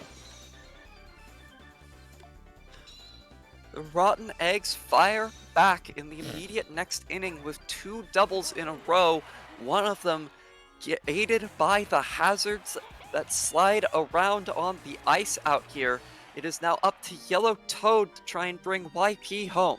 That might have been one of my favorite replay cams, just watching Goomba run away for like a solid 5 seconds uninterrupted. It was very cute. Yellow Toad hits the ball straight to first. That will be an easy tag up out, but YP advances to third, and Magic Koopa starts to tire. And that is the other thing that this field may end up doing to the Monsters. They have a very reliable 3-pitcher core with Magic Koopa and 2 captains that are both decent pitchers. However, on a field like this where more hits are generated than others, it could end up being disastrous as Goomba ends up sliding out from under the ball, and it's turned into another double, this time by Captain Birdo. She's able to make it to second base, and YP runs home. Game is tied, 1 runner on, 1 out. That would have been an easy catch on any other field. The ice physics leading to Goomba just sliding a little bit too far before he was able to put on the brakes. It's a paintball from Bowser Jr. Yellow Shy Guy finds it, but it will curve foul. Oh, I thought he caught that for a second. Wanted the foul out there. Alright. Junior trying to keep Birdo on her toes. Or maybe it's the other way around. 1-1 count for Shy Guy now. Will hit it out to Magic Koopa, who's able to turn the double play. And the teams remain tied going into the 4th. Once again, at Bowser, Dark Bones Bowser. Well, you know who's the happiest about this set of developments? Any Flowers fans. Bowser Jr.'s attempt does successfully find its way right over Birdo. but it's just a single for now. One on base for Darkbones. Darkbones is going to try and put another on, this time for Bowser. This is the setup that has done so much damage to other teams in the past. Can Bowser find the mark in this field that lets him bring his son back to home plate? Oh, it's a slap, and a smart slap from the captain. Bowser smacks it, recognizes the problem with deep hits, and loads the bases now. The monsters look in stunning position. Birdo will just barely throw out Magic Koopa, but, well, the runner on second, runner on third, and one runner, Bowser Jr., did manage to tag up back on home plate. The monsters now stand at a 3-2 lead.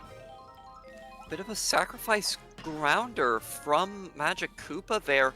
Birdo, you gotta stop going for the vacuum balls. It's actually taking more time than if you just reached your hand out to pick them up. That allows the monsters to score 2 quickly, and a good slap from Blue Drybones will bring in the third for the inning. The monsters now sit at a 3-run lead after a quick, devastating set of small ball plays. Speaking of pitchers getting tight. Thermite beginning to tire here in the top of the fourth. Finally. See, now's the right time to do that, Birdo. You want to catch it out of the air with that, not off the ground. Yeah, there goes Goomba. Finally, the top of the batting order for the monsters, leading to the third out. But now, with a 3-run lead, the monsters are looking pretty comfortable, as it's up to the rotten eggs to try to find these line drive plays. Warrior definitely wants it, but no.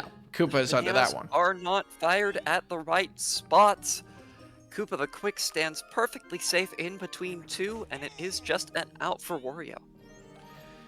Stadler up now. Me slap. Well aimed, but Koopa able to get under that one, to that one fast enough to keep it to a single. Salamander has had pretty decent success on this field. Big line drive up the center that Koopa's not able to get under. Koopa lost the desire to head for the ball for a moment. That's going to be a triple for Salamander. An RBI triple because it brings Statler home. For a fraction of a second, I really thought Salamander was going to get caught out there. I was looking at him hesitate a little bit on the base running path between second and third. If that fire had hit Koopa there, I think that could have been an inside the park home run. I have the dimmest memory of Salamander hitting an inside the park home run in season 1. I feel like that might have happened. Someone did. I know someone did. I know we saw one. Thermite watches 3 without flinching. 2 of them strikes, 1 a ball. Third one slaps it up the center, right over second base, takes a single. Runners on the corners for Firebro. Now, it's been 2 games since Firebro was traded to this team. I think 2. Somewhere on there. This is Firebro's 3rd game with the Rotten Eggs. A well-aimed slap. Takes the opportunity for a slap. Not usually what you want to see from Firebro, but when it's aimed like that and on a field like this, might be the better option. Yeah, I mean, Firebro definitely loves those big hits, but a well-aimed slap to bring Salamander in and make this a one-run game is exactly what you want. I'm getting scared. You almost expect of any field for players to be caught out on. You kind of expect it to be Peach's Ice Garden, maybe giving them a little bit of a harder time getting back to that bag. Still though, YP with a well-aimed shot to the pocket. Boo assistance, further interfering. It's going to bring in 1. It's going to bring in 2. No! It's going to be close.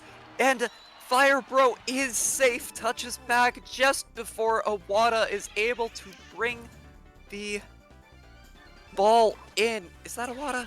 Awada is the one. Awada is the catcher, yeah. Okay, yes, it is Awada.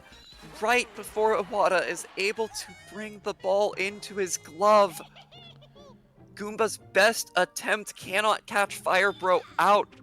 And now, Bowser Jr., co-captain and star pitcher, is starting to tire. Yellow Toad is a tremendously consistent slap batter, and on this slider, snags it, but Paratroopa gets under that relatively easily and secures the double play against YP. No team is getting more than a big lead today. Alright. That is the advantage of those Paratroopa players, or really any floating players on Peach's Ice Garden. Able to snatch that one out very safely. A line drive up third is easily caught by third baseman Wario. Little bit of a jumping catch to get Koopa the Quick out. Another line drive aimed well, but Yellow Toad manages to get under that one perfectly. No sliding on that action.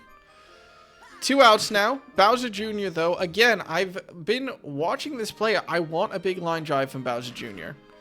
That is what we expect, but it's not fast enough, and it's only a single.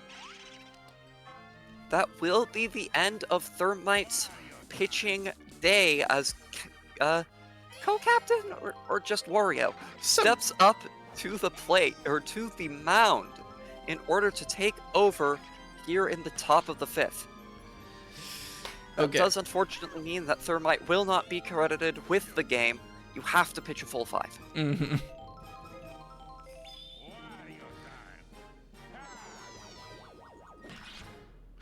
Dark Bones slaps it for a single to put runners on first and second, as we're getting reports that the concession stand is out of beer. This is Boolean Sheets. If anyone gets that joke, please let me know. A steal attempt. Bowser Jr. is caught out for out number 3. A good throw by the catcher. YP is able to stop Bowser's cheeky second steal attempt of the game. First one we've seen punished. And Bowser Jr. may be a little bit embarrassed. Will step off the mound for the game too. Birdo does hit a good line drive, but the amazing outfield of Paratroopa and Bowser Jr. brings that ball in time to catch her at first.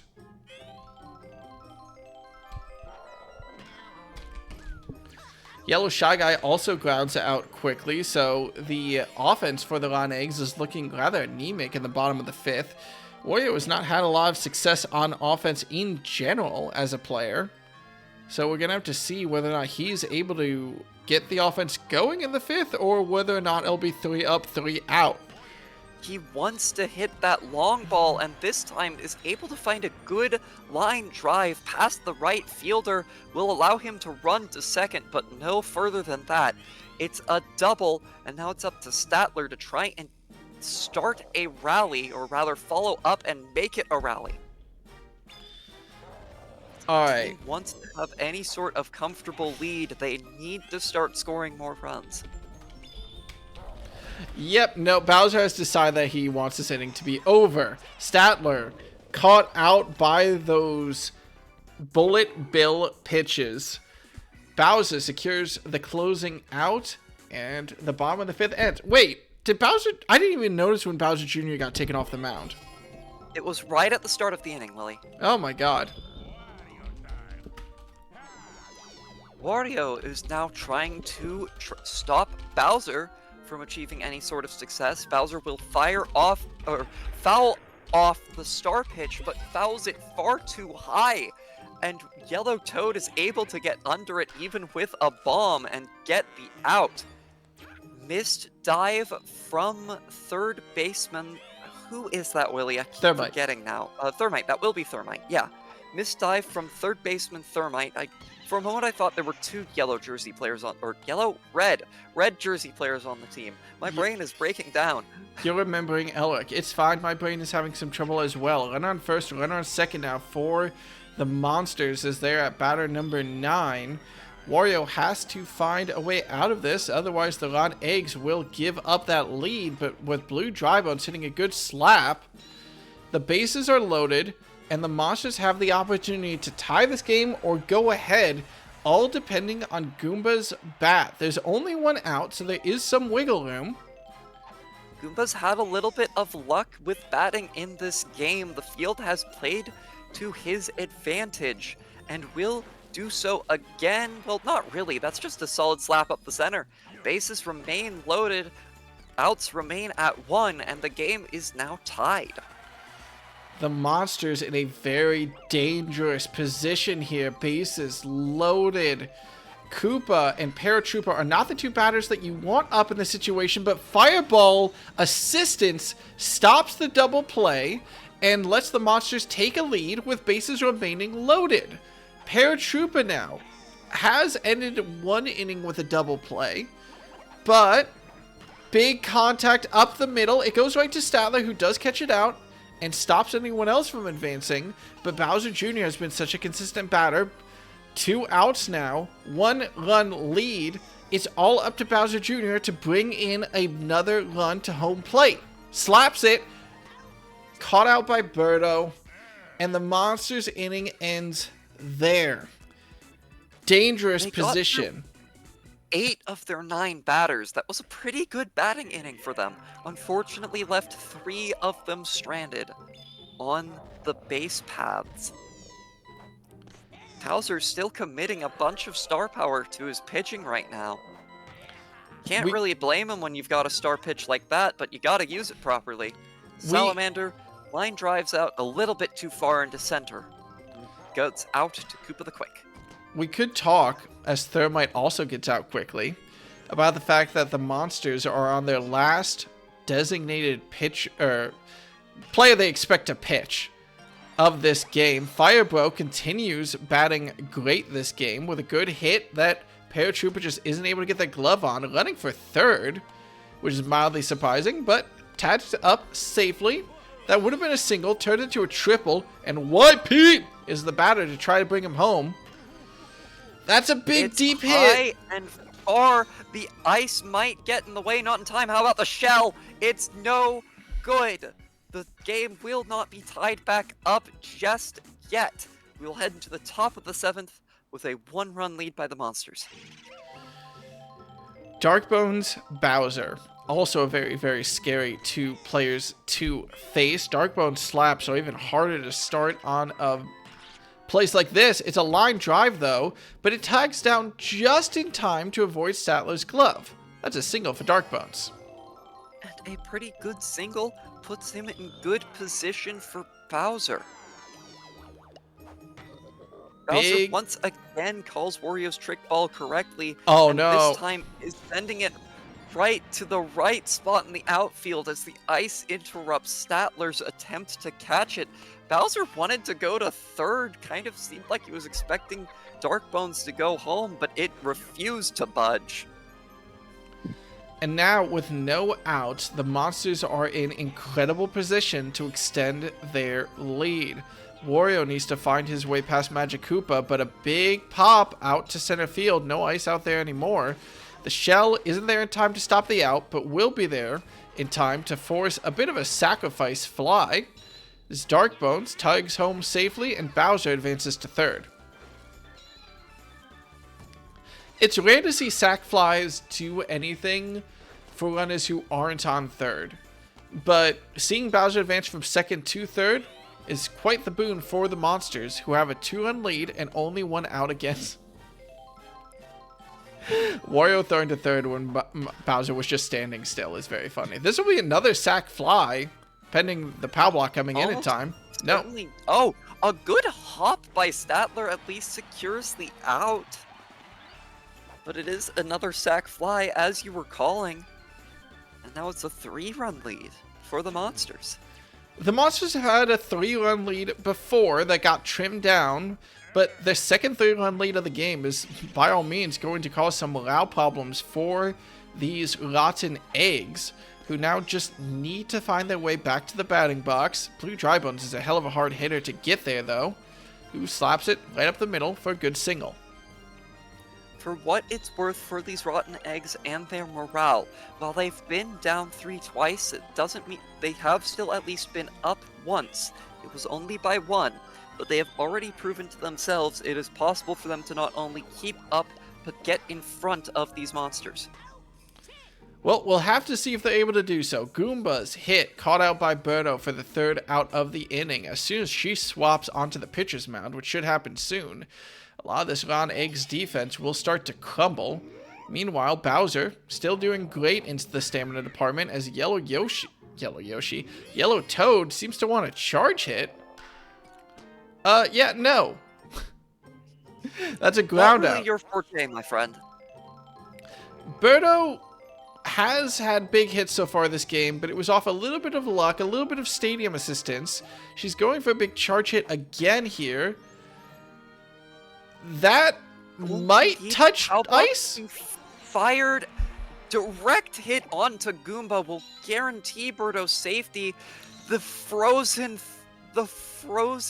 shortstop of Magic Koopa is unable to field the ball, and Birdo takes the opportunity to run all the way to third, now looking for a sacrifice fly opportunity, or does Goomba get beamed again?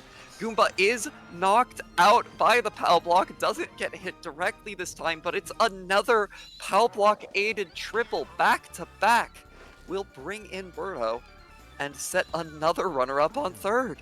We never see POW blocks fired in time to stop catches in the outfield, and it happened twice back to back.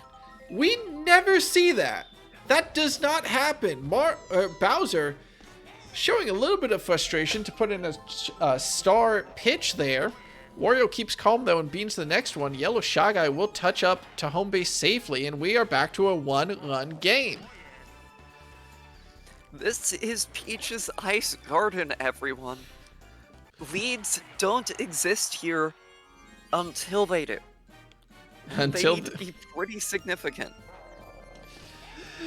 Statler now has had a little bit of trouble. A charge hit might actually be better for this type of batter who does do a nice line drive, but Paratroopa is there under it to get the catch and bring the raw eggs now up to 2 outs. Salamander has had some good success, but Bowser's fired up. I would say leads don't exist here, but then I remembered that the Rotten Eggs lost like 17-8.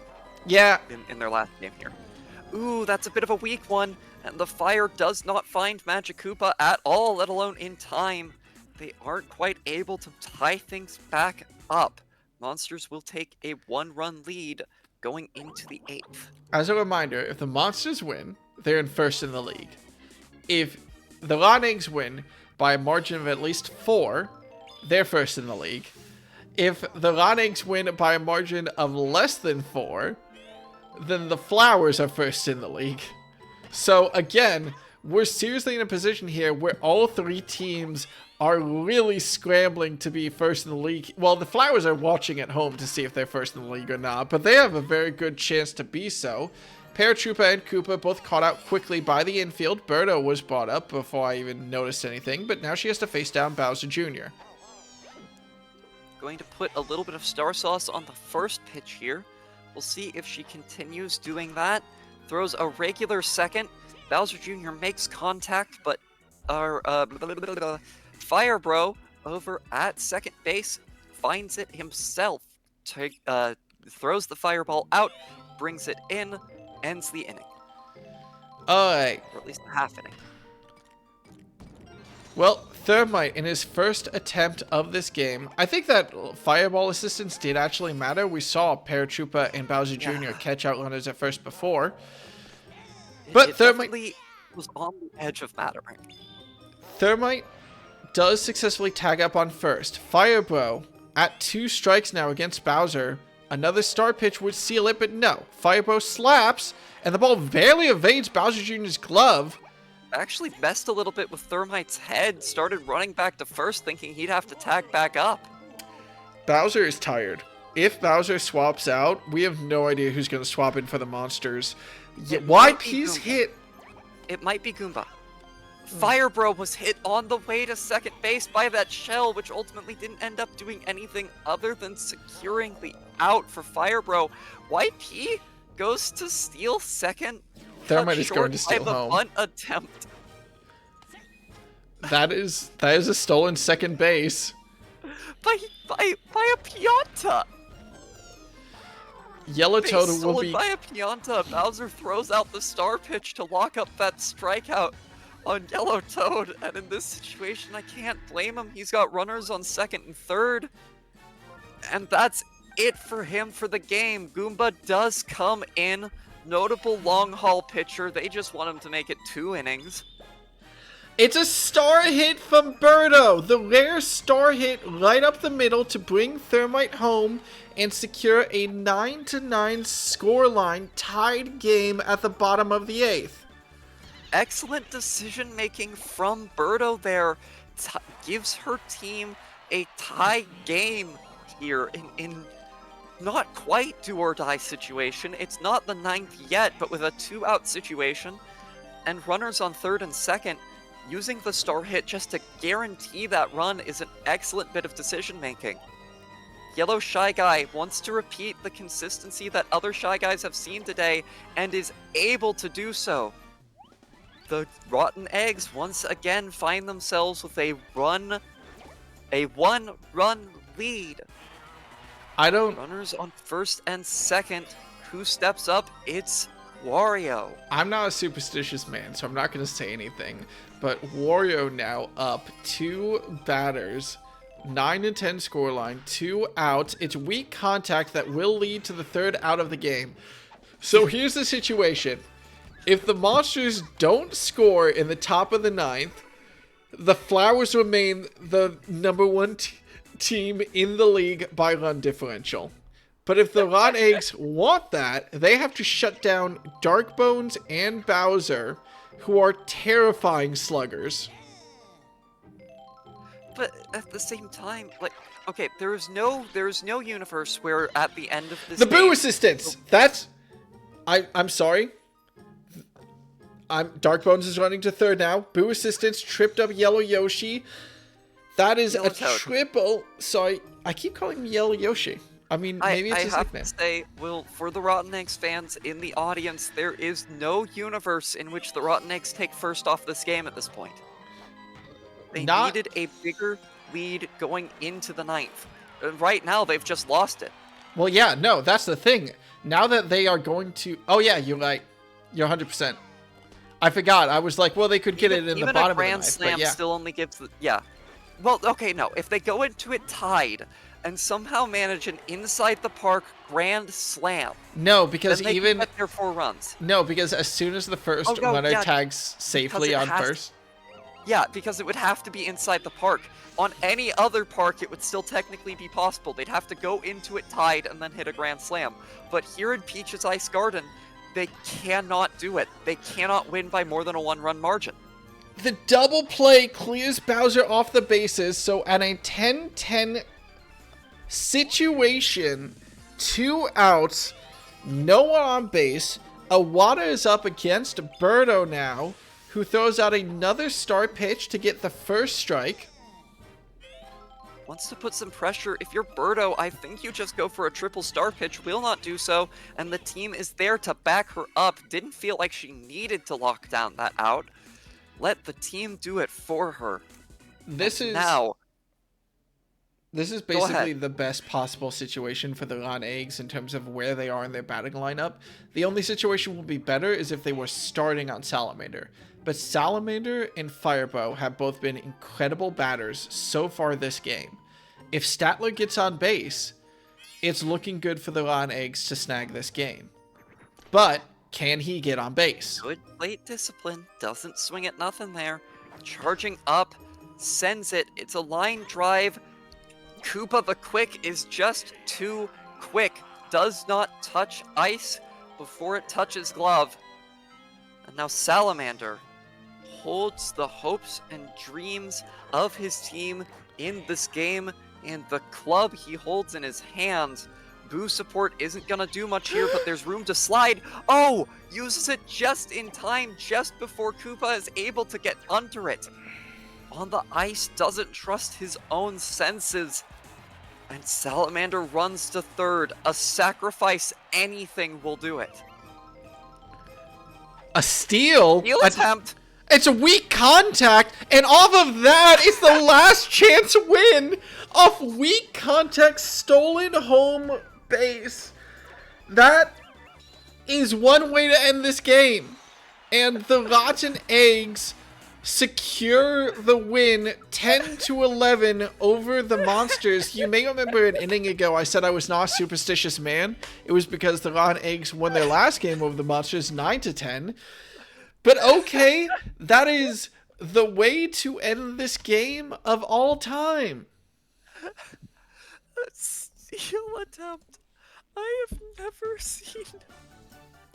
No, laugh. It's funny. It's ridiculous. I don't know why. In my life. That was a series of decisions that ended that game. And I do have to point out, Thermite ended up being safe at first, too. I mean, in part because they threw home to try to save the game. They tried to throw home first, yeah. Okay, well, the Rotten Eggs snag the game away from the Monsters, and we have a sigh of relief pass through all the Flowers fans as they will remain the top team in the league by 2-run differential. Okay, so the Monsters. Very, very good play on Peach's Ice Garden, I want to point out. You worry about big slugging teams coming here and the trouble that they may run into.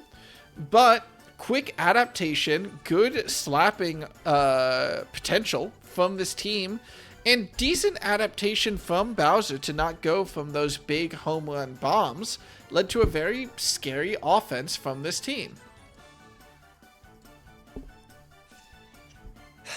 It was an incredibly close game, Willie. It was a Peach Ice Garden game, and I don't know if I can call it anything else. I want to point out also that if Goomba... There's so many plays in this game.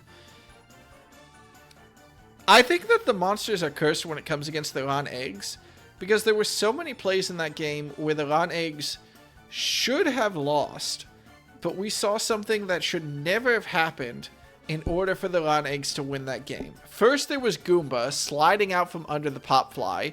There was 2 broken up Pop Flies thanks to a POW block, which we never see. There was a Pop Fly against the Ron Eggs where the player jumped to secure the catch, which again, we never see.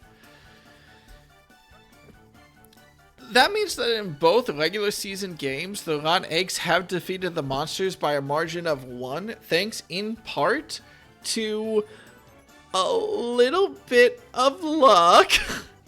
I think it's fair to say at this point.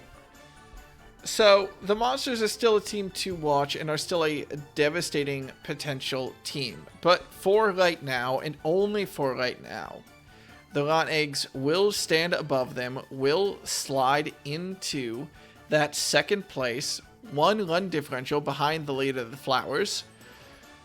I mean, they did better this time than they did... Actually, yeah, they technically did better this time than they did against the Scrambled Eggs, but notably, in that game, they scored 9. This game, they scored 11. So, not much of an improvement. More so just a better park for the Ron Eggs than for the Monsters. What are your thoughts, Silver Lily?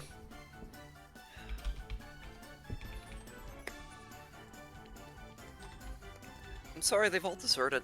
I'm still just processing that last at bat. It's kind of hard. Yeah, should we add that to the list of plays that had to happen in order for the Ron Eggs to win this game? I don't know what it is about the Monsters specifically, where whenever the Ron Eggs play against them, it just plays out the exact way the Ron Eggs need in order to get the win. It keeps happening. That it does, Willie. That it does. Regardless, we're going to head into our last game of this Playday, as the battle for the top of the scoreboard continues to remain fiery hot. The battle to get off the bottom of the scoreboard is a long journey for the Diddy Kong Revenge. They currently are the only team in the league with 1 win. They made a big trade this last break that we had, trading for green Magic Koopa and trading away red Koopa Seeker, who they weren't really using. Now they did have to drop one player in order to actually fit green Magic Koopa on the roster. That being, I'm not sure. I was like, let me pull up a game that the Revenge have won to see who they dropped from their roster. And then I was like, oh yeah, wait. They ended up dropping Eggman from their roster in order to fit green Magic Koopa on as a excellent starting pitcher. Monty Mole, the starting pitcher from the start of the season, of course not finding much play here. So, we're going to see the Magic Koopas have been excellent slap hitters. They're consistent hitters. They're excellent starting pitchers with relatively low stamina but decent stats and decent performances. Silver Lily, there's also a bit of a shakeup in the Infernos squadron. Can you talk about that? Willie, I actually have the coach's own words here. If I did not field enough of my players, there were going to be riots on the bus. Well, they're returning to a 4-jersey setup. Otis, Heathcliff, and Don Quixote, which I'm very proud I remembered all those names, but to be fair, I cheated since I looked at them like 2 hours ago. All finding their way into the starting 9 of this game, with Captain Dante pushed from left field up to shortstop. They tried this 4-jersey setup before, but abandoned it relatively quickly, bringing it now out against the Revenge with a little bit of extra confidence with Mario on this team to shore up weaknesses. Silver Lily, both these teams have made adjustments. The Revenge coming in with green Magic Koopa as a new starting pitcher, dropping, as previously stated, Eggman from their lineup, and going for a little bit of a magical touch. Diddy Kong also coming in from... Oh no, Diddy Kong was never a starting out... No, Diddy Kong is coming in from the outfield. He was a right fielder before. Neru is being pushed out to left field. Although that might have happened a couple play days ago. It takes a second for me to remember.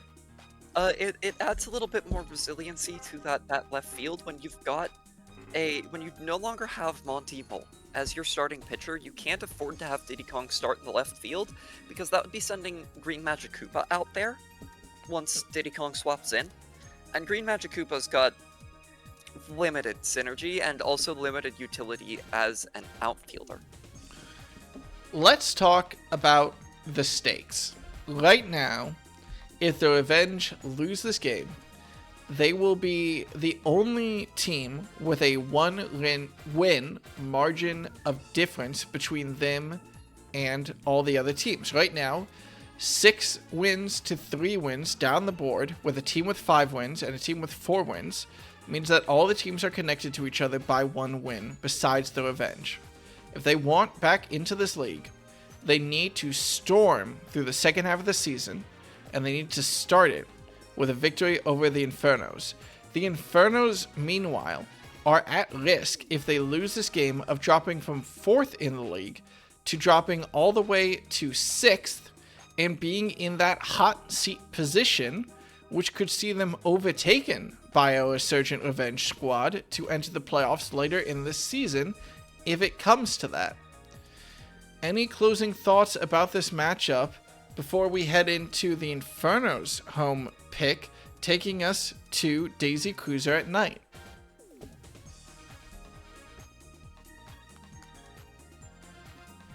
I'm sorry, I spaced for a moment. I'm really losing my brain here, Willie. That's fine. Let's finish off this Playday as the Revenge are the away team against the Infernos. Both these teams needing this win as we close out Playday number 8 and the start of the second half of Grand Slam Galaxy Season 2. I've noticed also when I do those transitionary casts, when I actually start the game, I can't help but mention as many numbers as possible. Playday 8, Game 4, second half. Whoop-de-doop-de-doop. Season 2. I could only could have added a number if I was like, this is game 1 of the second half of Playday. Playday 1 of the second half of season 2, game 4. Starting it off right away with a green dry bone slap out to Dante at shortstop. This is the offensive core for the Revenge, really. It's just these few starting batters with Magikoopa, who is also there. John Wick just barely curving foul, but showing that maybe Daisy Cruiser was a bit of a dangerous place to take him to. Though, really, when it's John Wick, what place isn't dangerous to take him to? Fair enough, as Green Magikoopa has his first at-bat for the Revenge up against Boo. We have seen Magikoopa home runs on Daisy Cruiser, but suffice to say, it's a rarity. Ready now is Green Magikoopa. The count goes to 1 and 2. Balls go first, right? Yeah. Yep. 2 balls, 2 strikes. Finally, Charging up, finally. full count? Full count for Green Magikoopa. Boo maybe playing just a little bit scared, but is able to get bad contact off that hit. It goes right over to Buddy, who turns it over to Mario at first for the double play. So, the Revenge, silent in the first, and it's curious. The Infernos are a small ball team. They like smaller... Okay, never mind. Give me a second as Mario drills one out. Ollie is not able to get under that one. And I will continue my point after Mario finishes his home run celebration, rounding the bases and scoring 1 on the board for the Infernos. Ollie was the one who was able to shut down every DK attempt in their game against the Wilds. I was not expecting Mario to get one over on her. I mean, Mario doesn't typically go for those big home runs regardless. Dante is caught out quickly by Brown Critter. The point I was going to make is that the Infernos are traditionally a small ball team. So Daisy Cruiser seems like a bit of a risk for them with that closer infield and closer outfield, but it's working out pretty well for them so far as Mario crushes one and gets the Infernos an early lead. Shy Guy also wants to go deep, but Ollie is there to catch it. Doesn't quite have the strength or the star power to send that one out the way Mario did. Probably want to keep aiming for slaps there, buddy. Let's see if former Captain Waluigi wants to show him how it's done. I don't think anyone but you can do that, former Captain Waluigi. Sorry, former Captain Waluigi. Former Captain.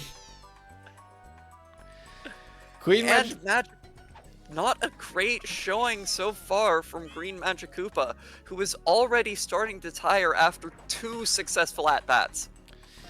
Don Quixote finds a good line drive out to right field, going right over the head of Hammer Bro to secure a double. So that's a runner on second, a runner on third now against the Revenge as Dry Bones steps up. Dry Bones, a good slap batter, but is charging up this time. The team has expressed a little bit of disappointment before that Dry Bones didn't go for those big hits as often. A bobble by Ollie sends it over the wall for a 3-run home run. Why? Why does this happen? Like she tried to get her telekinesis on it, but it just bonked her on the top of the head instead. Go ahead and check and see if she's okay. Green Magikoopa isn't. He's being taken off already. I'm imagining just the Goomba death animation from Mario 1. But if there's any team that didn't deserve that, It was the Revenge. It was the Revenge. I feel so bad. We're so... It's notable every time a bobbled home run has happened in Grand Slam Galaxy, which is twice so far, which is annoying. Twice this season. There was a very memorable one with John Cena as Hammer Bro is going to immediately fire back for a home run. Okay. Let's calm down. It's notable how muted our response was to that bobble 3-run homer. But regardless, Diddy Kong now, as the Revenge fire back with their own home run caliber hitter of Hammer Bro, to bring one in. Diddy Kong will attempt something, but that pop fly will be quickly caught out. So now it's Neru with her chance to shine against Boo. Again, another deep hit. This one over the wall? No. Nope. Falls just barely into Otis's glove. Heathcliff has never come in from the left field to try and catch these, leaving Drybones to waddle out there all the way by himself. Oh, a little bit of fish disruption isn't going to be enough. Brown Critter hits it too high. Only the Hammer Bro shot is able to get them on the scoreboard, and in fairness to the Revenge, it should have tied them up. Let's ignore those vibes as Otis drills it, tries to drill up the center, but is caught out by a beautiful diving defensive play from Brown Critter. Despite the early loss, it looks like the Revenge are in high spirits as the Spirit Boo steps up to the plate. No friends on base and no friends behind. Boo probably isn't going to accomplish much at this at-bat, but we have been surprised before. You said Boo isn't going to accomplish much, and in my heart of hearts, I was like, they're going to hit a home run. Guaranteed. But no. It's a slap to Hammer Bro for the second out as Mario, top of the batting order, returns to try to put on additional damage. A big slider from Diddy Kong is caught. It won't... Out there again. Ollie able to catch this one, no problem. And Revenge have started to tighten up their defense, hoping to try and claw their way back into this game. Every line drive to center field, I'm just going to panic a little bit more. Regardless now, Ollie, batter number 8 for the Revenge, up and about. A good hit out to right field, catches Drybones napping, and allows a single. I honestly don't know if an awake Drybones would have been any faster to catch that. Yeah, that's fair. Peridot now, facing down Boo. Basically, I mean, full head over the plate, but does find contact. Not good enough, though. The infield clears that one for a double play. I do want to give credit to the Infernos infield. While they did give up a very strong infielder in Firebro, Captain Dante has been doing his job out there recently and has been a good enough defender combined with Buddy to prevent a lot of bad hits from going through. Well, John Wick continues his hit, wisely avoiding Captain Dante for a hit right up the middle for a single. Green Magic Cooper stepping up to the plate, does have a friend on base, does have 2 outs on the board. We praised Magic Cooper's batting ability before, but is it good enough to get out of this position? Well, a charge, a contact, and it's deep center. Shells don't typically come out soon enough to disrupt this easy of a pop fly. Won't happen this time. Otis snags that one for the 3rd out of the inning. Revenge still held to 1 as the Infernos step up for their 3rd set of at-bats.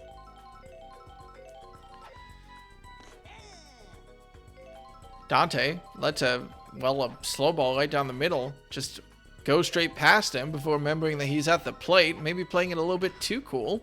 I read a short story about a baseball player like that once in middle school. Regardless, the fireball actually doesn't matter as Peridot fires it to first in time to catch out the runner. That as we have noted before, that lauded Peridot and other Paratroopa outfield throwing arm, one of the best in the game. You're able to see why that can be so important to their defense. The Revenge, once again, able to completely shut down the Infernos. It really has been a matter of a couple good home runs and 1 nasty bobble as we head into the top of the 4th. Still plenty of ball game left to play, and here's the star of one of those home runs himself, and there goes another one. It does not matter. I do not think the fastest infield in the game would have been able to stop that one. Not off a corner hit like that. Not on Daisy Cruiser.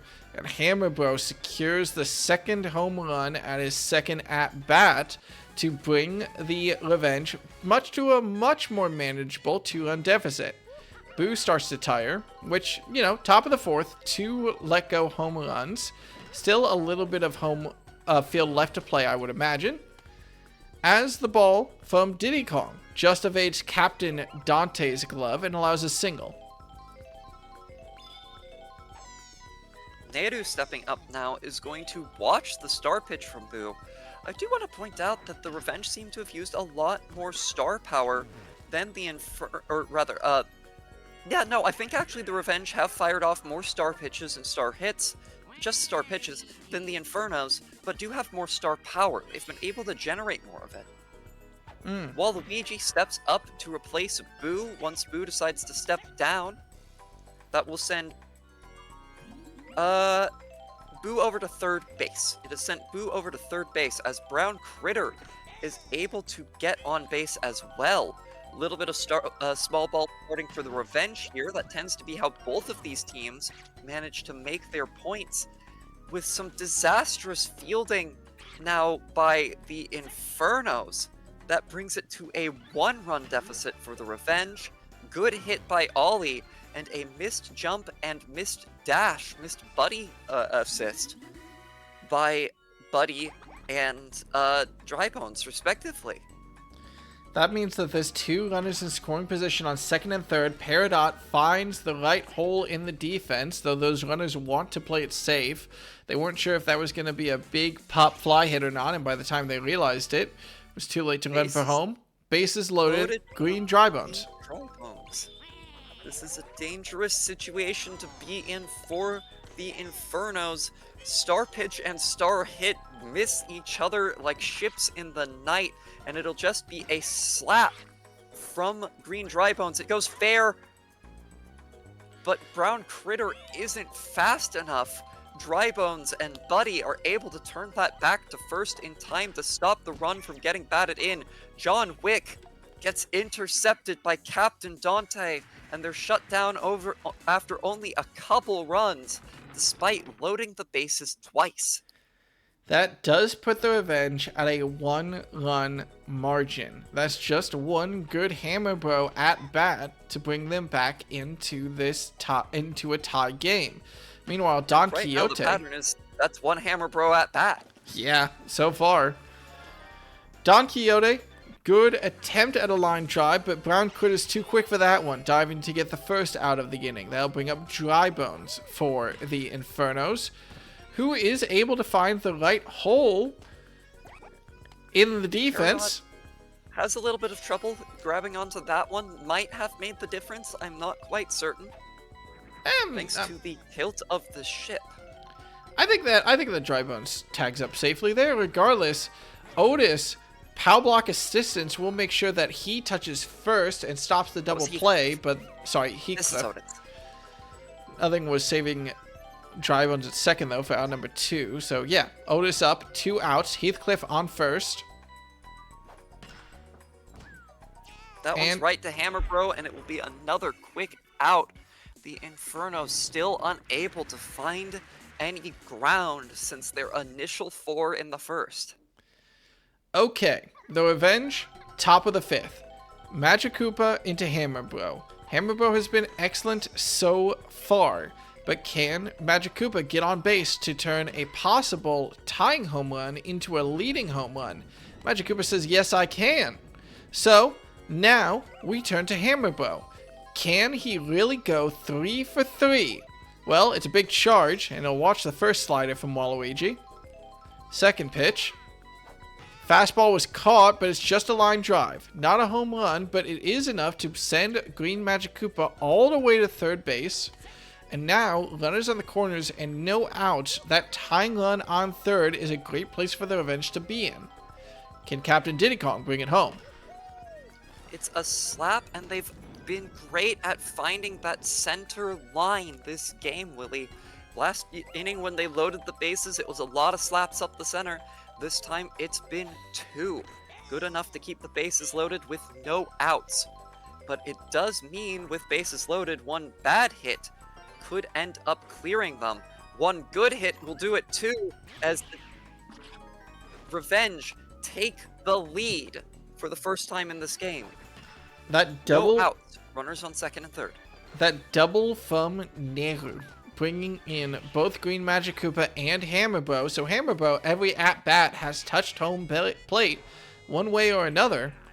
Regardless, with Waluigi starting to tire, that means that the secondary pitcher for the Infernos is losing a little bit of steam in the top of the fifth. Runners on second and third is definitely dangerous, but Brown Critter's weak hit into a buddy play to try to catch out Diddy Kong? The Inferno's infield gets too fancy. They had an easy double play and tried to get fancy and instead get nothing. This one has to catch Diddy Kong at home and is able to, and catches out Ollie, so their fancy footwork does come to something next time. Shy Guy is really like, wait. Run it back. Let's try that again. They're not expecting it a second time. This one will hit. Regardless. And Waluigi get out of the inning. Captain Dante says yes. That will put the Revenge at a 1-run lead after 2 nice 2-run innings. But the Infernos are still in this game. Their only scoring so far was in the first, and part of that was off that big bobble home run. But Now, I do have to say, this is a bit of a pattern for the Infernos on Daisy Cruiser. The first time they came here was against the Monarchs, and they managed to score nothing until the 8th, where they scored 4, and then it was nothing after that, and an eventual 6-4 loss. So far, they have scored 4, and nothing after that. A little bit of disruption ultimately doesn't matter. I think Mario was safely on first anyways. could have won for Another second. pelting by the giant squid here has only come out for Inferno's innings. I guess a bit of an Inferno's batting fan. Diddy Kong reaching into his pockets for these star pitches. The bomb went off and stunned Magic Koopa to allow Dante to make it safely to first. So while it did not save them from any outs, it did at least save them from being out of the inning. More and more star pitches from Diddy Kong actually makes me nervous. I'm not sure who comes up as a third string pitcher for the Revenge right now. Maybe Hammerbro? Regardless, Shy Guy makes good contact and advances to first and second. In the past, we have seen Ollie and then Peridot come in. We actually remarked on it before, because Ollie coming in breaks some outfield synergy, but then Peridot coming in would restore it. Regardless, Or in this case, it would need to be Ollie and then Neru. If Ollie comes in, Neru would have to be the one to step up to restore it. wait, does Diddy Kong not have... Oh wait, no. It would be Peridot. It would be Peridot. Diddy Kong does not have synergy with Peridot. My brain was malfunctioning again. It's been doing that a lot today. Inferno still find nothing on that inning, despite getting a couple runners on base. Do the bananas disrupt this catch? They do not, with a little bit of buddy support, Otis to Heathcliff. Waluigi still tired, but trying to go strong through the 6th. With some good defensive support by his team, he may just be able to make it. That's a good diving catch from Captain Dante, which brings up Magic Koopa. If Magic Koopa can get on base, that does bring up Hammerbro with a runner on, and they will do just that. That's a single straight up the middle, and Hammerbro, who has successfully touched home plate for a scoring run every at-bat so far, one way or another, now faces down a tiring Captain Waluigi, who seems to be trying to put off pitching to Hammerbro for as long as he can. Honestly, that's gonna foul. That's gonna foul. If you're the team here, do you even leave Waluigi to pitch through this batter? He's getting tired. A hit like that, the team is there in time to make the attempt, but no, it's a 2-run home run. Hammerbro is 4 for 4 in this game. Well, yeah. Batting 1,000, 3 of those were home runs, and that will give the Revenge a much more comfy 3-run lead as Waluigi is taken off the mound. Though, the Infernos, thanks to a very good trade for them earlier in this season, now have starred player Mario to come in as a relief pitcher and try to secure this game. Diddy Kong doesn't care much about his fireballs, though, smacking it for a clean single. Nehru up now. Go try and keep the inning going, but Buddy makes his first diving catch of the game, is able to shut this inning down. We now go into the end of the purple part of the Infernos lineup and into the white part. For those unaware with this particular Infernos lineup, it is organized entirely around its jersey players as Peridot gets brought in, does maintain outfield synergy, but we now have to ask who comes up next. I mean, Because Peridot being replaced with Ollie later would completely break all of the synergy in the outfield. you would kind of pray for Nehru in that case. I think you do. Regardless, Don Quixote, called out by Brown Critter, will bring up Dry Bones. The Infernos have yet to score since inning number 1. And as I was saying earlier, the Infernos have organized their team in this particular roster around their 4 jersey players. Captain Dante is involved in the red part of the roster, while Luigi and Don Quixote form the purple, and then Dry Bones, Otis, Heathcliff, and Boo form the white part of the roster. Otis. Heathcliff unable to find much luck there and leaves it to Otis to try and continue it. That's a good slap that will evade Hammer Bro's jumping. Well, Hammer Bro didn't even jump for it, to be fair. But still, that's runners on the corners for the Infernos, and a good opportunity for them now to score their first run since the first, if Boo can be the batter to bring it home. Boo, don't hit it to right field. Don't do this to me. Okay.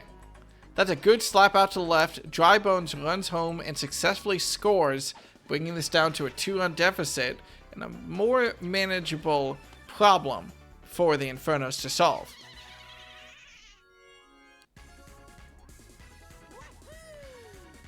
One of the first scoring players for the Infernos in this game, star player Mario stepping up to bat once more.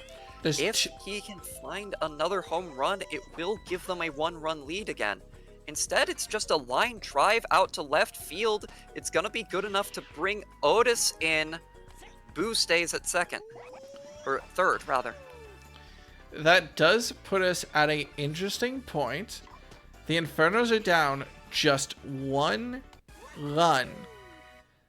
Runners on the corners. Captain Dante up against Peridot. Can the Infernos tie this game here and now? Dante might want to do more. Wants it, but doesn't quite have the right angle. That one goes foul. Doesn't charge on the second. Slaps it. There is no attempt made to fire the pow block or disrupt the play. And while Critter could have gotten the force out at second, decided to instead style on the captain, which is what the captain's been trying to do this whole time. Throws it to first instead to get the out there. And behold, finally, the giant squid shows up on a revenge batting session.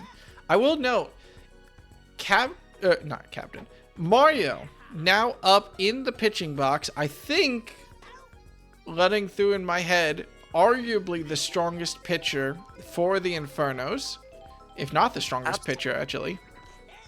Either the strongest or the second strongest. Definitely, I'd say the stronger pitcher than Waluigi, but Boo is strong competition. So, that means that the Infernos are ending their defense very strong here if Mario can seal all these holes that the revenge batters have been finding. Peridot will successfully get a hit, so it's not 3 up, 3 down for the revenge in this batting inning. But Green Drybones up next still has to avoid closing this one out. The revenge want to keep at it. Contact, but we'll go foul. That's a good slap for Green Drybones, right in the pocket. A kind of weird pow block, but still, Drybones having some trouble grabbing it means Peridot almost flirts with running home, but no, it's the result we kind of expect from a hit like that. Runners on the corners for Mr. Wick with 2 outs. Mr. Wick has threatened a home run before. This time, Captain Dante is going to shut it down prevent the Revenge from extending their lead once more in that dangerous corner runner situation. And we go into the bottom of the 7th with just a 1-run difference between these two teams. Peridot needs to keep holding off these Infernos. The Infernos only did start scoring after she was brought up to the mound, but is that the Infernos finding their groove, or is that Peridot having trouble? Regardless, Buddy doesn't care. Buddy is happy to just take his single. Well, Luigi, one of the first Infernos players to get on base in a way that wasn't a home run, did so with a star hit.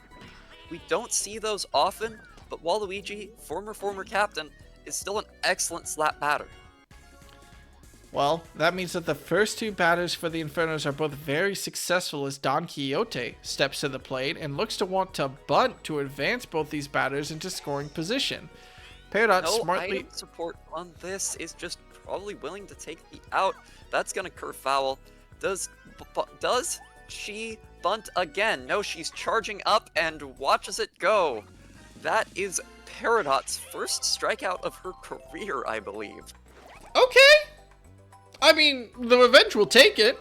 Regardless, Drybone's up now against Peridot in a very dangerous position still. If you almost have to wonder if, like, the coaching staff was like, hey, Drybone's what the hell? Are you okay, Heathcliff? Regardless, 1 out, bases loaded, 1 run down. The Infernos are in a position to make a play here and do just that. Heathcliff threads the needle and brings in the tying run.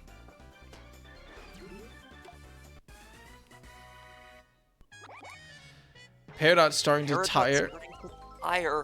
And with bases loaded on a weaker pitcher already, this is a very dangerous position to be in. Otis watches the star pitch, not confident enough to try and swing at that. Here comes the second. She gives it a little star juice of her own. Causes Ollie to go sliding back and brings in 2. An excellent hit that Ollie just barely manages to keep her glove on. Ironically enough, the extra juice kind of pushing her out of danger from that bomb. But that now means that the Infernos are up 2 runs, and Peridot will finally be taken off the mound for Green Drybones from first base? From home, from catcher. Okay. Green Drybones was the catcher. Bit of a baffling decision, I'm not going to lie. Nehru's quick defense does allow them to get 1 out off of that boo slap. No double play means Mario will step up to bat for, I think, the second time. No, still first time this inning. Green Drybones needs to find a way to get Mario out, but no, Mario successfully makes contact, giving the Infernos now a 3-run lead. It's not the biggest lead that they've had in this game, but it's a lead that took the Revenge. Go ahead. You first. 3-run lead, a lead that it took the Revenge multiple innings to catch up. Finally, Captain Dante will be caught out by Hammerbro to stop the bleeding, but the Revenge only have 2 innings to make up this deficit. A deficit that previously took them quite a while to do, but, well, we'll have to see what happens. With it being 3 runs, I'm just flashing back to the first inning, to the Ollie bobble that gave Drybones a 3-run home run over the back wall. Hammerbro will probably put one over to close this up a little. No! Oh no, it's a weak grounder! That now means we're at a 7-10 deficit. Diddy Kong is up for the Revenge, and it's a pop fly out to right field that Drybones Buddy hits just to make sure that bomb has no problems for him.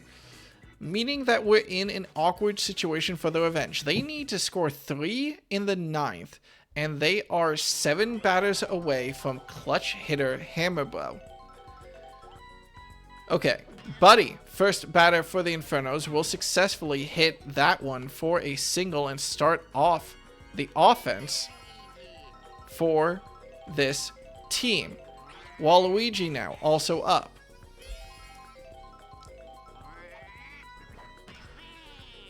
big hit out to center field. Ollie does successfully grab it to make sure it's only a single, but it is a single. It is a reliable slapping core for this team. We did see that. I think that was actually like exactly the way the last inning started, including Don Quixote getting out. Wasn't a strikeout this time. Drybones versus Drybones. Green Drybones needs to get out the main Drybones here desperately for the revenge. Weak contact will allow just that as it's a double play. But it's now all up to the revenge. In an awkward section of their batting order, they need to bring home 3 runs to win this game on Daisy Cruiser. They have a pretty good start. Nehru into Brown Critter isn't that bad. But Ali and Peridot after that might bring in some trouble. So we need Nehru to perform in order to get this game back for the revenge.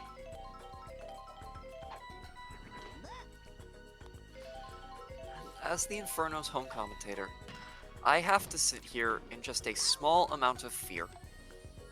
Because, in all fairness, if this game does not get a bottom of the ninth, we would never have known how it would have gone. But if they score even 1, I'm going to be sitting there worrying that literally the only reason the Infernos won this game was because of the bobble. Well, right now, as it stands, it's 2 outs against the revenge. Life on the line in the top of the 9th. Ali has not been a consistent batter, but she needs to get on base here or the game ends with a 3-run win after a 3-run bobble for the Infernos. Ali successfully touches up on a bag, so that's 1 runner on. Peridot now. Usually more successful than Ali, so we'll have to see if she's able to follow up. No, it's a ground out. It's a standard play. And after a 3-run bobble on Daisy's Cruiser, the Revenge fall 7-10 against the Infernos to finish up Playday number 8. We went a little mute after the 3-run bobble earlier this game. And it's that margin that lets the Infernos take this game home as a victory.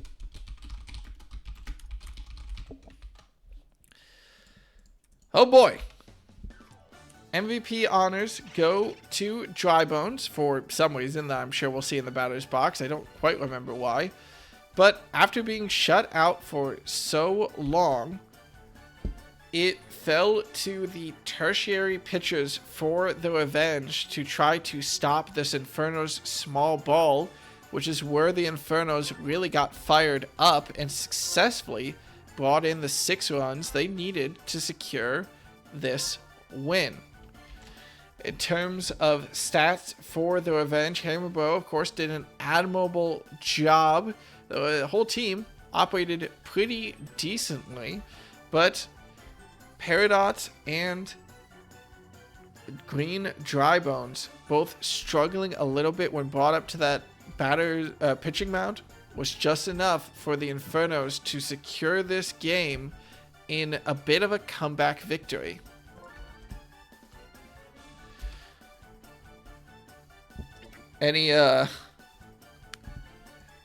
Anything to say here, Silver Lily? I think we're all kind of reeling from that one. Game, Willie. It sure was an Inferno's revenge game. The chaos of the Infernos combined with the excellent play but terrible luck of the Revenge. That is going to... I don't think there's anything else I can say. Yeah, that is going to follow them. Let's bring up the standings at the end of a turbulent Playday number 8. I actually have to run, Willie, so I will wish everyone else a good night. I have to dash, but it has been excellent commentating for you today. Baseball, everyone. Baseball. Welcome back, and goodbye to my co-commentator, Silva Lily. The standings at the end of Playday number 8. Thanks to a squeaker win by the Rotten Eggs, the Flowers remain on top of the scoreboard despite losing their second game ever versus the Wilds. The Raw Eggs, as compensation for that victory, sneak up to second, now only 1 run differential behind the Flowers in order to chase for that top spot. The Monsters will fall 5-3 with a plus 23 run differential, means they're the highest run differential team in the league, but 3 weaker losses, 2 of which were against the Raw Eggs, means that they will have to fall down to third. The Infernos and the Wilds both sit at an even 4-4 record after that game. The Infernos at -4 run differential, the Wilds at a mildly worse -9. And the Scrambled Eggs sit in the hot seat. They're in 6th place right now, 3-5, with a +6 run differential. The 4th and only other team in the league to have that positive run differential, all the way down at 6th, means this one's staying pretty competitive. 7th place now, the Monarchs fall to a -35 run differential, and despite a 3-win streak in games 3 through 5, or Playdays 3 through 5, they still struggle to find success. They're close behind the other teams in win-loss, but that negative run differential, will it be the thing that kicks them out of the playoffs later? We'll have to see. Some cleanup is still possible from this team. And on the bottom of the scoreboard, I talked about it before this game, the Revenge are the only team now to be separated from all the others by a margin of 2 victories. As after the Scrambled Eggs win today, the Revenge sit at 1-7 and a -17 run differential in this league. Close games after close games after close games. It wasn't that long ago, only 2 or so Playdays ago, that the Revenge actually had a better run differential than half the teams in this league. But, well, close losses are still losses, and that negative run differential did stack up to lead to this point. That was Playday number 8 of Grand Slam Galaxy. I imagine, we'll be back for Playday number 9 coming this Tuesday in 2 days. But for now, I am your commissioner, Willie or Won't He. Thank you for joining me for Playday number 8 of Grand Slam Galaxy.